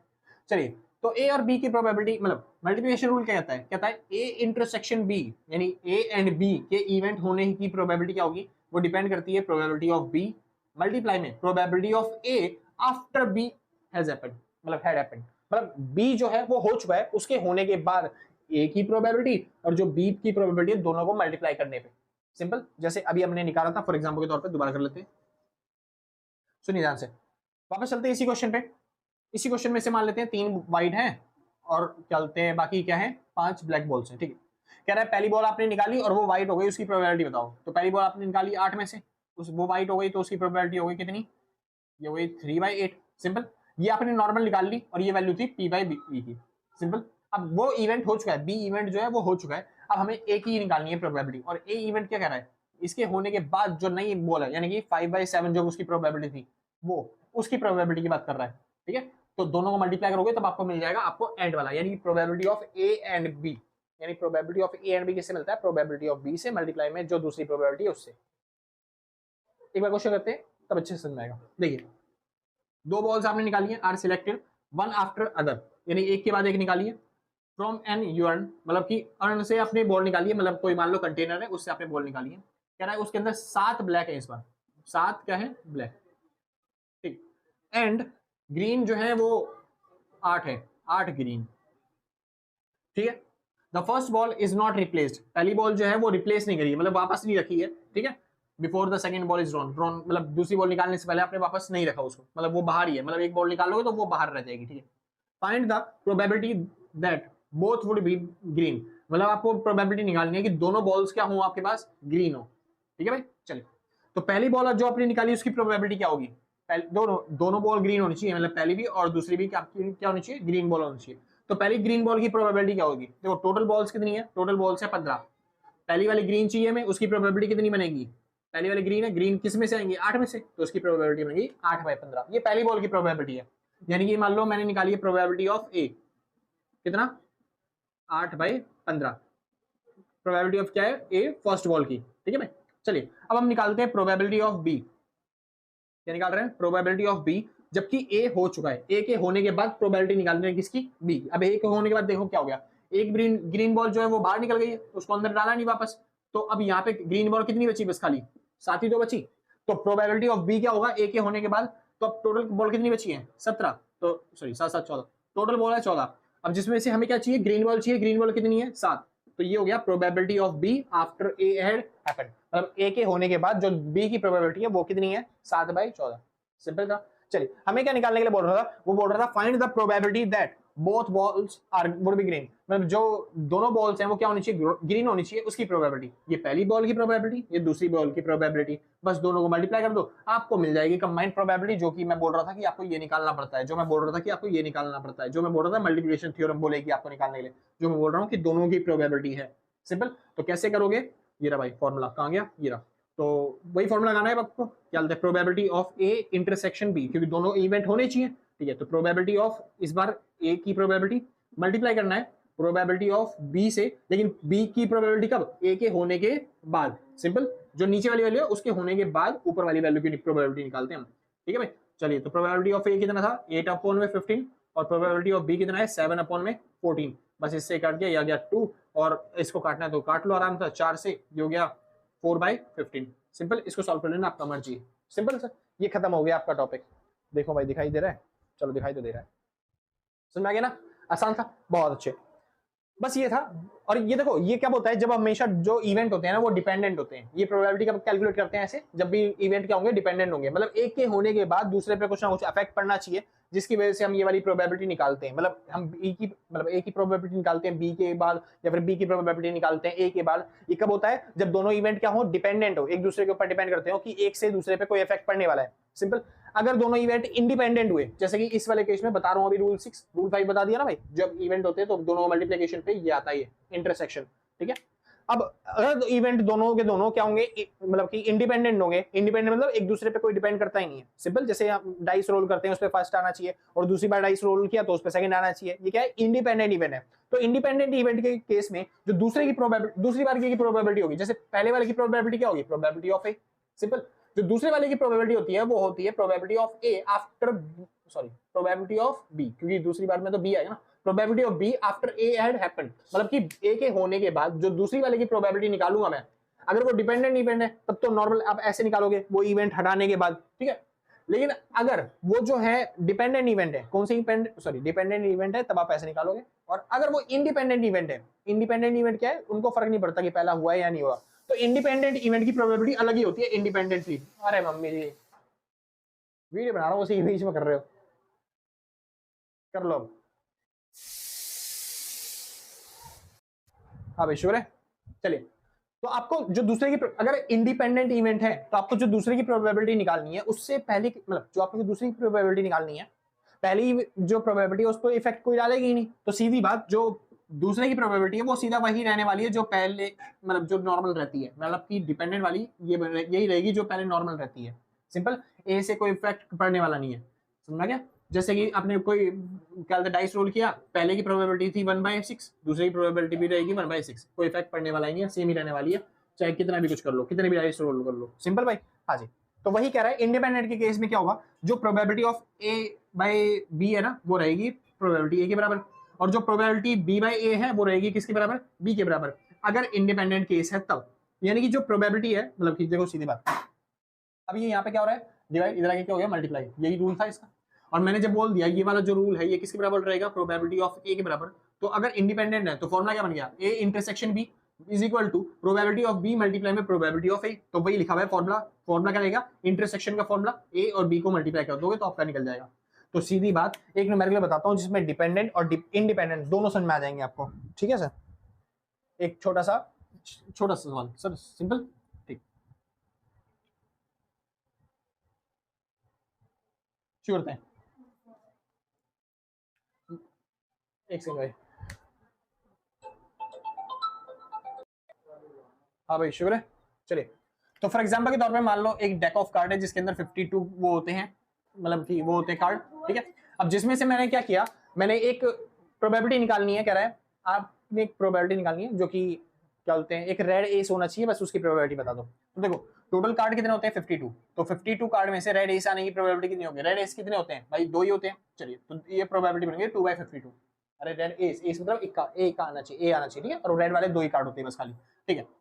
अब इसमें दूसरे की प्रोबेबिलिटी निकालनी है। अब ये जो कार्ड आपने निकाला, ये आपने रख लिया बाहर, क्या रख लिया बाहर, मतलब कि आपने बाहर रख लिया अलग से। ठीक। अब कार्ड में मतलब उस गड्डी में कितने कार्ड बच गए? 51 कार्ड बच गए, यानी कि अगले वाले की जो प्रोबेबिलिटी होगी वो 51 में से होगी।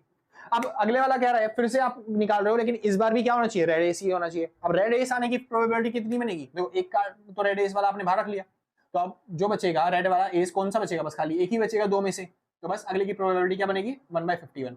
सिंपल, ये है मेन चीज कि दूसरे वाले की प्रोबेबिलिटी जो होगी वो चेंज हो जाएगी। कैसे में? जब ये इवेंट कौन से होंगे? डिपेंडेंट, क्योंकि एक दूसरे पे डिपेंड है ना ये, ठीक है भाई। अगर ये इवेंट हुए इंडिपेंडेंट, इंडिपेंडेंट कब होंगे? जब ये जो कार्ड है वापस उसके अंदर डाल दिया, आपने कार्ड निकाला, आपने देखा कौन सा कार्ड है, रेडी से वापस आपने उसके अंदर डाल दिया। अब वापस से आपने शफल कर दिया अच्छे तरीके से, रैंडमली कार्ड है, अब दोबारा पिक कर रहे हो, तो दोबारा जब आपको रेड एस चाहिए उसकी प्रोबेबिलिटी क्या बनेगी? क्या 1/52? नहीं, इस बार तो कितनी कार्ड है? 52, और ऊपर कितने कार्ड चाहिए आपको? वापस से 2, तो इस बार दूसरे की प्रोबेबिलिटी बनेगी 2/52, और पहले की प्रोबेबिलिटी तो 2/52 थी, तो टोटल प्रोबेबिलिटी जो बन जाएगी वो इतनी बन जाएगी, मतलब सॉल्व करने के बाद। सिंपल इतना। हाँ जी, यही है मल्टीप्लिकेशन थ्योरम, या फिर यही बोल सकते हैं आप कंडीशनल थ्योरम, जिसके अंदर क्या करते हैं? बस दो कार्ड निकालते हैं, पहले की प्रोबेबिलिटी जो होती है वो दूसरे वाले की प्रोबेबिलिटी को अफेक्ट करती है डिपेंडेंट के केस में, और इंडिपेंडेंट के केस में पहले की प्रोबेबिलिटी दूसरे को प्रोबेबिलिटी को अफेक्ट नहीं करती। सिंपल बात है। अगर वो अफेक्ट करती है मतलब डिपेंडेंट केस होता है, तब उसको डिनोट करते हैं इस चीज से, मतलब probability of A by probability of B, ठीक है भाई। हाँ जी, और जो अफेक्ट नहीं करती है यानी कि इंडिपेंडेंट केस होता है, तो probability of A over B जो होता है वो बन जाएगा किसके बराबर? प्रोबेबिलिटी ऑफ ए के बराबर। सिंपल ना, तो आपको इसको लिखने की जरूरत नहीं है, आप सीधा ये लिख सकते हो, क्योंकि वो केस क्या माना जाएगा? वो कौन सा है? इंडिपेंडेंट। तो मेरे को समझ में, मेरे हिसाब से सर मैंने अच्छे तरीके से समझा दिया जितना भी डिपेंडेंट और इंडिपेंडेंट का केस था। बस अब जो टॉपिक चालू होगा वो खाली बेस थ्योरम होगा, और बेस थ्योरम करवाते के साथ ही आपका जो चैप्टर है ये वाला वो पूरा तरीके से खत्म हो जाएगा। सिंपल है। ये वाला क्वेश्चन सर बहुत सिंपल है, एक बार देख लेते हैं जल्दी जल्दी फटाफट से। हाँ भाई, तो शुरू है फिर, चलिए फिर वापस आते हैं टॉपिक पे अपने। तो इस बार टॉपिक का नाम आता है भाई टोटल प्रोबेबिलिटी। अब ये टोटल प्रोबेबिलिटी क्या चीज है और हमें कैसे निकालनी है, एक बार समझते हैं फटाफट से। कंडीशनल प्रोबेबिलिटी आपने समझ ली ना, अच्छे तरीके से समझ में आ गई। यानी कि एक इवेंट के होने के बाद दूसरे इवेंट की होने की प्रोबेबिलिटी जो कैलकुलेट करते हैं उसको बोलते हैं बस कंडीशनल प्रोबेबिलिटी। बस अब यहाँ पे हमें टोटल प्रोबेबिलिटी कैलकुलेट करनी है। अब उसके लिए क्वेश्चन दे रखा है, लेकिन उसको करने से पहले कंसेप्ट समझ लेते हैं। देखिए अब इस क्वेश्चन के अंदर होता क्या होगा, फॉर एग्जांपल के तौर पे मान लो एक ग्रुप है, ठीक है, जिसमें 3 मेंबर है, जैसे कि ए, बी और सी, ठीक है। अब ये तीनों मैच खेल रहे हैं ताकि क्या हो सके? जीत सके, ठीक है। ये लोग तीनों क्या कर रहे हैं? मैच खेल रहे हैं, जीत सके। अब मैच को जीतने की प्रोबेबिलिटी जो है वो अलग अलग टीम की अलग है, जैसे ए हो गया, ये बी हो गया और ये सी हो गया।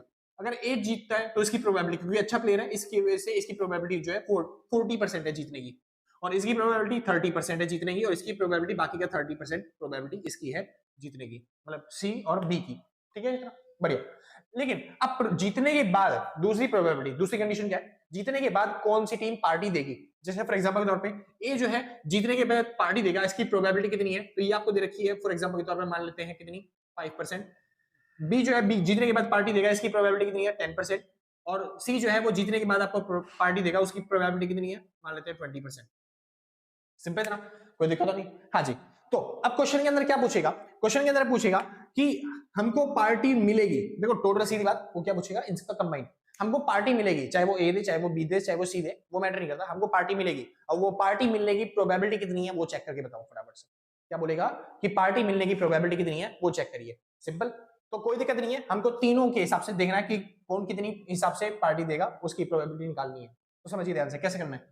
तो यहाँ पे ना दोनों की प्रोबेबिलिटी निकालनी पड़ेगी। जैसे फॉर एग्जांपल के तौर पे करना कैसे है, टोटल प्रोबेबिलिटी निकालने के लिए सबसे पहले प्रोबेबिलिटी ऑफ ए निकालिए, प्रोबेबिलिटी ऑफ बी निकालिए, प्रोबेबिलिटी ऑफ सी निकालिए, ठीक है, तीनों की प्रोबेबिलिटी। सिंपल। अच्छा, इसके बाद आपको निकालना है अगर ए जीता तो पार्टी मिलने की प्रोबेबिलिटी क्या होगी, यानी कि जैसे इसको सॉल्व कर लेते हैं। ए के जीतने की प्रोबेबिलिटी कितनी है? 40%, यानी कि 40/100 यानी कि कितना आ गया? 4/100 यानी कि कितना हो गया? 0.4। सिंपल। और बी की प्रोबेबिलिटी कितनी है? 30%, यानी 30/100 ये हो गया 0.3। अगले की प्रोबेबिलिटी सी की 0.3।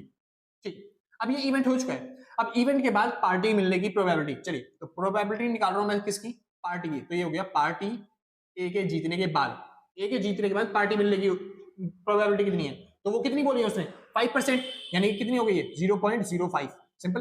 अब ऐसे ही प्रोबेबिलिटी निकाल रहा हूं पार्टी की, अगर वो बी के जीतने के बाद, चलिए तो बी के पहला इवेंट हो चुका है, बी जीत चुका है, उसके बाद पार्टी मिल रही है, तो उसकी प्रोबेबिलिटी कितनी है? 10%, यानी कि कितना हो गया? 0.1। ठीक है। अच्छा, पार्टी की प्रोबेबिलिटी क्या? कब? जब सी के जीतने के बाद। तो सी के जीतने के बाद पार्टी की प्रोबेबिलिटी कितनी है? 20%, यानी 0.2।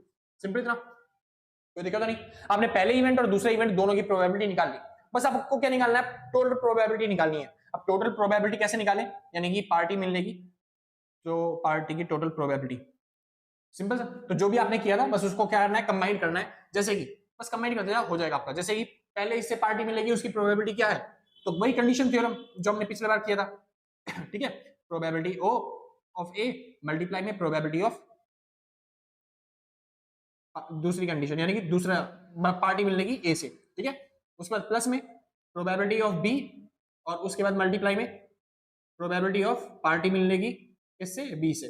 चलिए उसके बाद प्लस में मिटो दो भाई थोड़ा सा यहाँ पे, ठीक, इसका यहाँ पे देता हूँ 10% पार्टी मिलेगी कंडीशन। ठीक है, चलिए तो इसका प्रोबेबिलिटी ऑफ सी, और उसके बाद मल्टीप्लाई में प्रोबेबिलिटी ऑफ पार्टी मिलेगी, वो भी किससे, सी से। बस इसको सॉल्व कर दो, आपका आंसर आ जाएगा। जैसे कितना हो गया, 4 5 हो गया 20, ये हो गया 0.20, सिंपल ना। अरे मतलब यही कर रहा हूं मैं, जैसे कि 0.4 मल्टीप्लाई में 0.05, प्लस में इन दोनों को 0.3 मल्टीप्लाई में 0.1, और प्लस में 0.3 मल्टीप्लाई में 0.2। बस इसको सॉल्व कर दो, आपकी टोटल प्रोबेबिलिटी आ गई। तो कितनी हो गई है भाई, मोस्ट इंपोर्टेंट टॉपिक है, बहुत बार एग्जाम में आता है। जैसे कितना हो गया, 5 4 20, और 20 मैंने लिख तो दिया, लेकिन अब कितने का पॉइंट लगेगा, 2 और 1 3, 3 का पॉइंट लगाना है, मतलब ये हो गया इतना। ठीक है, सिंपल। चलिए प्लस में 3 1 हो गया 3, यानी कि 0.03। ठीक है, और 3 2 हो गया 6, यानी कि 0.06। तो टोटल प्रोबेबिलिटी जो बन के आई वो कितनी बन के आई, 2 3 5 5 और 6 6 5 कितना हो गया 11, यानी कि 0.11। सिंपल से। तो ये आ गई टोटल प्रोबेबिलिटी जो हमको पार्टी मिलेगी उसकी। ठीक है, बढ़िया। अगर पार्टी ना मिलेगी उसकी प्रोबेबिलिटी पूछे तो बस 1 में से माइनस कर देना है, खत्म काम आपका। आसान था, मुश्किल था? बस इसी टॉपिक को बोलते हैं टोटल प्रोबेबिलिटी। अब इसी टॉपिक को अगर इसमें निकालना हो तो वो कैसे निकालेंगे, एक बार निकालते हैं। सब क्वेश्चन समझते हैं, क्वेश्चन के हिसाब से कैसे करेंगे। देखिए इसमें वैसे ही आपको डायग्राम बना के दे दूंगा, मतलब ये चीज निकाल के दे दूंगा, बस आपको निकाल के आपको जो आंसर आएगा वो कमेंट में बता देना। ठीक है भाई, चलिए टोटल प्रोबेबिलिटी के नाम से चलो करते हैं। कह रहा है 2 सेट्स दे रखा है ऑफ स्टूडेंट, दो मतलब स्टूडेंट का 2 सेट है, 2 ग्रुप है स्टूडेंट के। ठीक है, मतलब एक स्टूडेंट के 2 ग्रुप है, मतलब एक ग्रुप ये रहा, एक ग्रुप ये रहा, एक ग्रुप ए है और एक ग्रुप बी है। चलिए कह रहा है यहाँ पे competing for position of board of director, board of director की पोजीशन के लिए वो कंपीट कर रहे हैं। ठीक है, और उसके बाद कह रहा है the chances of first set win, पहले सेट के विन के चांसेस कितने हैं, 60%, यानी इसके 60% चांसेस जीतने के, तो बाकी के कितने होंगे, 40% चांस होंगे जीतने के उसके। कह रहा है इफ फर्स्ट विन, अगर एक जीता है तो the probability of product will be introduced, अगर कोई एक जीता है तो वो प्रोडक्ट लेके आएगा, यानी अगर वो जीतता है तो कुछ मिठाई दे देगा, फिर कुछ एक्स्ट्रा काम कर देगा, उसके चांसेस कितने हैं, वो प्रोडक्ट लाने के 0.80, यानी कि इसके बाद प्रोबेबिलिटी है कि अगला जो काम होगा, इवेंट होगा, वो कितना होगा 0.80। चलिए, और इसके बाद सेकंड अगर विन करता है तो उसकी प्रोबेबिलिटी क्या होगी, उसके बाद वो प्रोडक्ट लॉन्च करने की, इंट्रोड्यूस करने की, वो 0.30। सिंपल, बस एक सेकंड भाई। हाँ भाई शुक्र है। चलिए, तो अगर मैं कह रहा हूं कि बी जीता तो उसकी प्रोबेबिलिटी कितनी है, वो प्रोडक्ट लॉन्च करने की 0.30। बस आपको आराम से सॉल्व करना है और वो निकालना है। ठीक है भाई, तो क्या करोगे फटाफट से देखिए, प्रोबेबिलिटी ऑफ ए के जीतने की प्रोबेबिलिटी कितनी हुई, ये हुई 60, यानी कि 0.6। 60% मतलब 60/100, तो 0.6। प्रोबेबिलिटी ऑफ बी के जीतने की प्रोबेबिलिटी कितनी है भाई, ये है 40%, यानी कि 0.4। सिंपल था। चलिए अगला टॉपिक, अगला आता है, अगला मतलब इसके बाद कि probability of new product launch की, अगर ए जीतता है तो तब कितनी है भाई, कितनी बोलती है के जीतने पे, मिटो देना मैंने वो, तो ये थी भाई 80%, यानी कि 0.80। सिंपल। और प्रोबेबिलिटी ऑफ न्यू प्रोडक्ट के लॉन्च की अगर बी जीतता है तो वो कितनी है 0.30। सिंपल सर, बस आपको ये डाटा दे दिया है, आप आराम से टोटल प्रोबेबिलिटी का फॉर्मूला लगाना, क्योंकि इसमें 2 ही प्रोडक्ट है तो बस इतना फॉर्मूला लगने वाला है, और इसको लगा के आप आराम से सॉल्व करके टोटल प्रोबेबिलिटी निकाल लोगे। आसान था भाई। इसको बोलते हैं टोटल प्रोबेबिलिटी कैलकुलेट करना, और इसके हेल्प से आप आराम से सीख पाओगे बेस थ्योरम क्या होती है और कैसे काम करती है। समझ में गया, ये थी टोटल प्रोबेबिलिटी। अब बेस थ्योरम में क्या हुआ, जैसे हमने बताया ना कि टोटल प्रोबेबिलिटी बताओ हमारे जीतने की, प्रोडक्ट के लॉन्च होने की, या फिर कोई प्राइज मिलने की। ठीक है, बेस थ्योरम में क्या करेगा, बस बेस थ्योरम में बोलेगा ये जो प्रोडक्ट है वो लॉन्च हो चुका है, यानी कि जो हम बता रहे थे कि प्रोडक्ट के लॉन्च होने की प्रोबेबिलिटी कितनी है वो निकालने के लिए दे रहा था, या फिर हमें पार्टी मिलेगी उसकी प्रोबेबिलिटी कितनी है वो निकालनी थी। ठीक है, जो पार्टी मिलने की प्रोबेबिलिटी ये थी। ठीक है, अब क्वेश्चन बेस थ्योरम में क्या बोलेगा, बेस थ्योरम में बोलेगा हमें पार्टी मिल चुकी है, हमें पार्टी मिल चुकी है। अब बस आपको ये प्रोबेबिलिटी बतानी है कि वो पार्टी ए से मिली है, या पार्टी हमें मिल चुकी है, वो प्रोबेबिलिटी बताओ कि हमें जो पार्टी मिली है वो किससे मिली है, सी से मिली है। या हमें पार्टी मिल चुकी है, वो प्रोबेबिलिटी बताओ जो हमें पार्टी किससे मिली है, बी से मिली है। बस ये प्रोबेबिलिटी पूछेगा बेस थ्योरम की। सिंपल। तो अब बेस थ्योरम कैसे करेंगे, समझते ध्यान से। सर इसी के अंदर समझा दूं, क्योंकि दोबारा क्वेश्चन उतारना मुश्किल हो जाएगा ना थोड़ा सा, फिर सीधा क्वेश्चन की प्रैक्टिस कर लेंगे हम सीधा आसान तरीके से, है ना भाई। चलिए इसी के अंदर समझते हैं एक बार, बेस थ्योरम ही करवा रहा हूं भाई सीधा। ठीक है, तो इस बार कह रहा है कि पार्टी हमें मिल चुकी है, उसकी प्रोबेबिलिटी कितनी है 0.11, तो ये पार्टी हमें मिल चुकी है, ठीक है। तो पार्टी मिल चुकी है, इसके बाद ये बताओ, क्वेश्चन ही मान लेते हैं बेस थ्योरम कि ये बताओ कि प्रोबेबिलिटी क्या है कि वो जो पार्टी मिली है वो किससे मिली है, ए से। प्रोबेबिलिटी क्या है कि जो हमें पार्टी मिली है वो किससे मिली है, ए से मिली है। सिंपल, इसकी प्रोबेबिलिटी बतानी है। तो करना कैसे होता है, कुछ नहीं सर, हमें बताना है प्रोबेबिलिटी ऑफ ए होने की। अगर पार्टी मिल चुकी है यानी कि पार्टी हो चुकी है, सीधी बात, हमको उल्टा करना है ना। हमें पहले निकालना था पार्टी की प्रोबेबिलिटी जो कि ए से मिली है। अब हमें बताना है पार्टी मिल चुकी है, पहले से इवेंट हो चुका है, लेकिन हमें बतानी है ए की प्रोबेबिलिटी यानी कि ए से मिली है वो पार्टी, वो कैलकुलेट करना है। तो उल्टा करना है, तो उसके लिए करना क्या होगा, जो भी आपने टोटल प्रोबेबिलिटी निकाली है, जैसे ये निकाली टोटल प्रोबेबिलिटी, जो भी आपने टोटल प्रोबेबिलिटी निकाली है, टोटल प्रोबेबिलिटी, उसको लिखेंगे नीचे और ऊपर लिख देंगे जिसकी प्रोबेबिलिटी आपको चाहिए।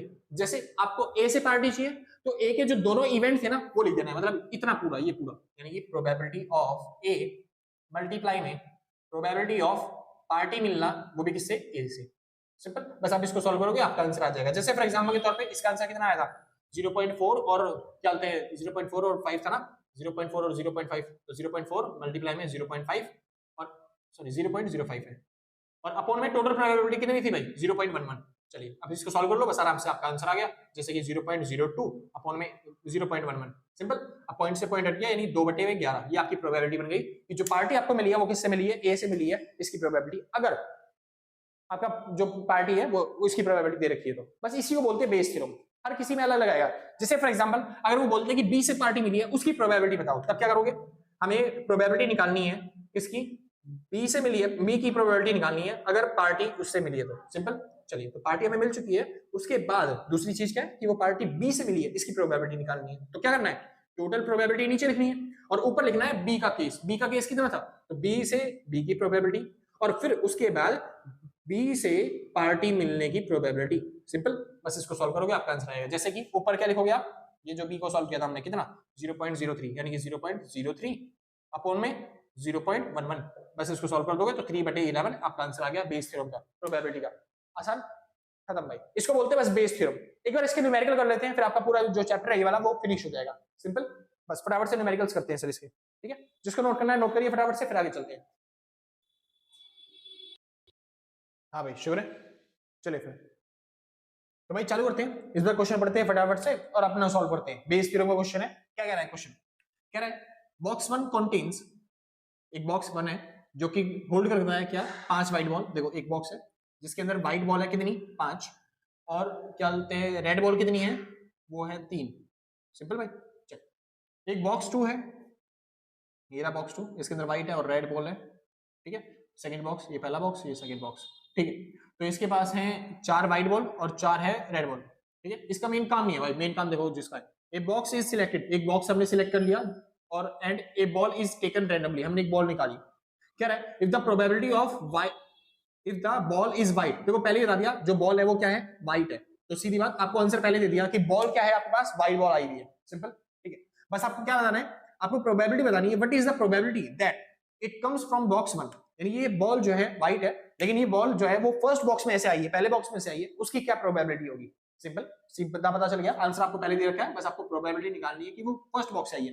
बेस थ्योरम का क्वेश्चन है, ठीक है भाई। चलिए फटाफट से जो इवेंट बनते हैं वो देख लेते हैं फटाफट से। पहले तो एक तो बॉक्स का इवेंट बनता है, तो प्रोबेबिलिटी कि हम फर्स्ट बॉक्स को लेंगे, ये रहा बॉक्स 1, ठीक है, उसकी प्रोबेबिलिटी, प्रोबेबिलिटी कि हम बॉक्स 2 को लेंगे, उसकी प्रोबेबिलिटी। तो दोनों बॉक्स है, रैंडमली सिलेक्ट करना है, तो प्रोबेबिलिटी क्या बनेगी, या तो इस बॉक्स को सिलेक्ट करेंगे या फिर इस बॉक्स को, तो प्रोबेबिलिटी क्या बनेगी 1/2 और 1/2। सिंपल, चलिए अब बात आती है हमने जो बॉल सिलेक्ट करी है वो व्हाइट करी है, तो व्हाइट के हिसाब से चलना है, ठीक है, ठीक है।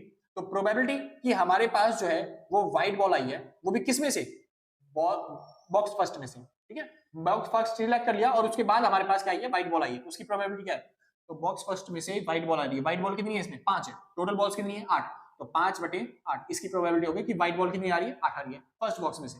चलिए प्रोबेबिलिटी कि व्हाइट बॉल आ रही है हमारे पास, वो भी किस में से, बॉक्स 2 में से। चलिए तो इसकी प्रोबेबिलिटी चेक करते हैं, तो बॉक्स 2 में व्हाइट बॉल कितनी है 4 और टोटल बॉल्स कितनी है 8, तो 4/8 हो गई इसकी प्रोबेबिलिटी।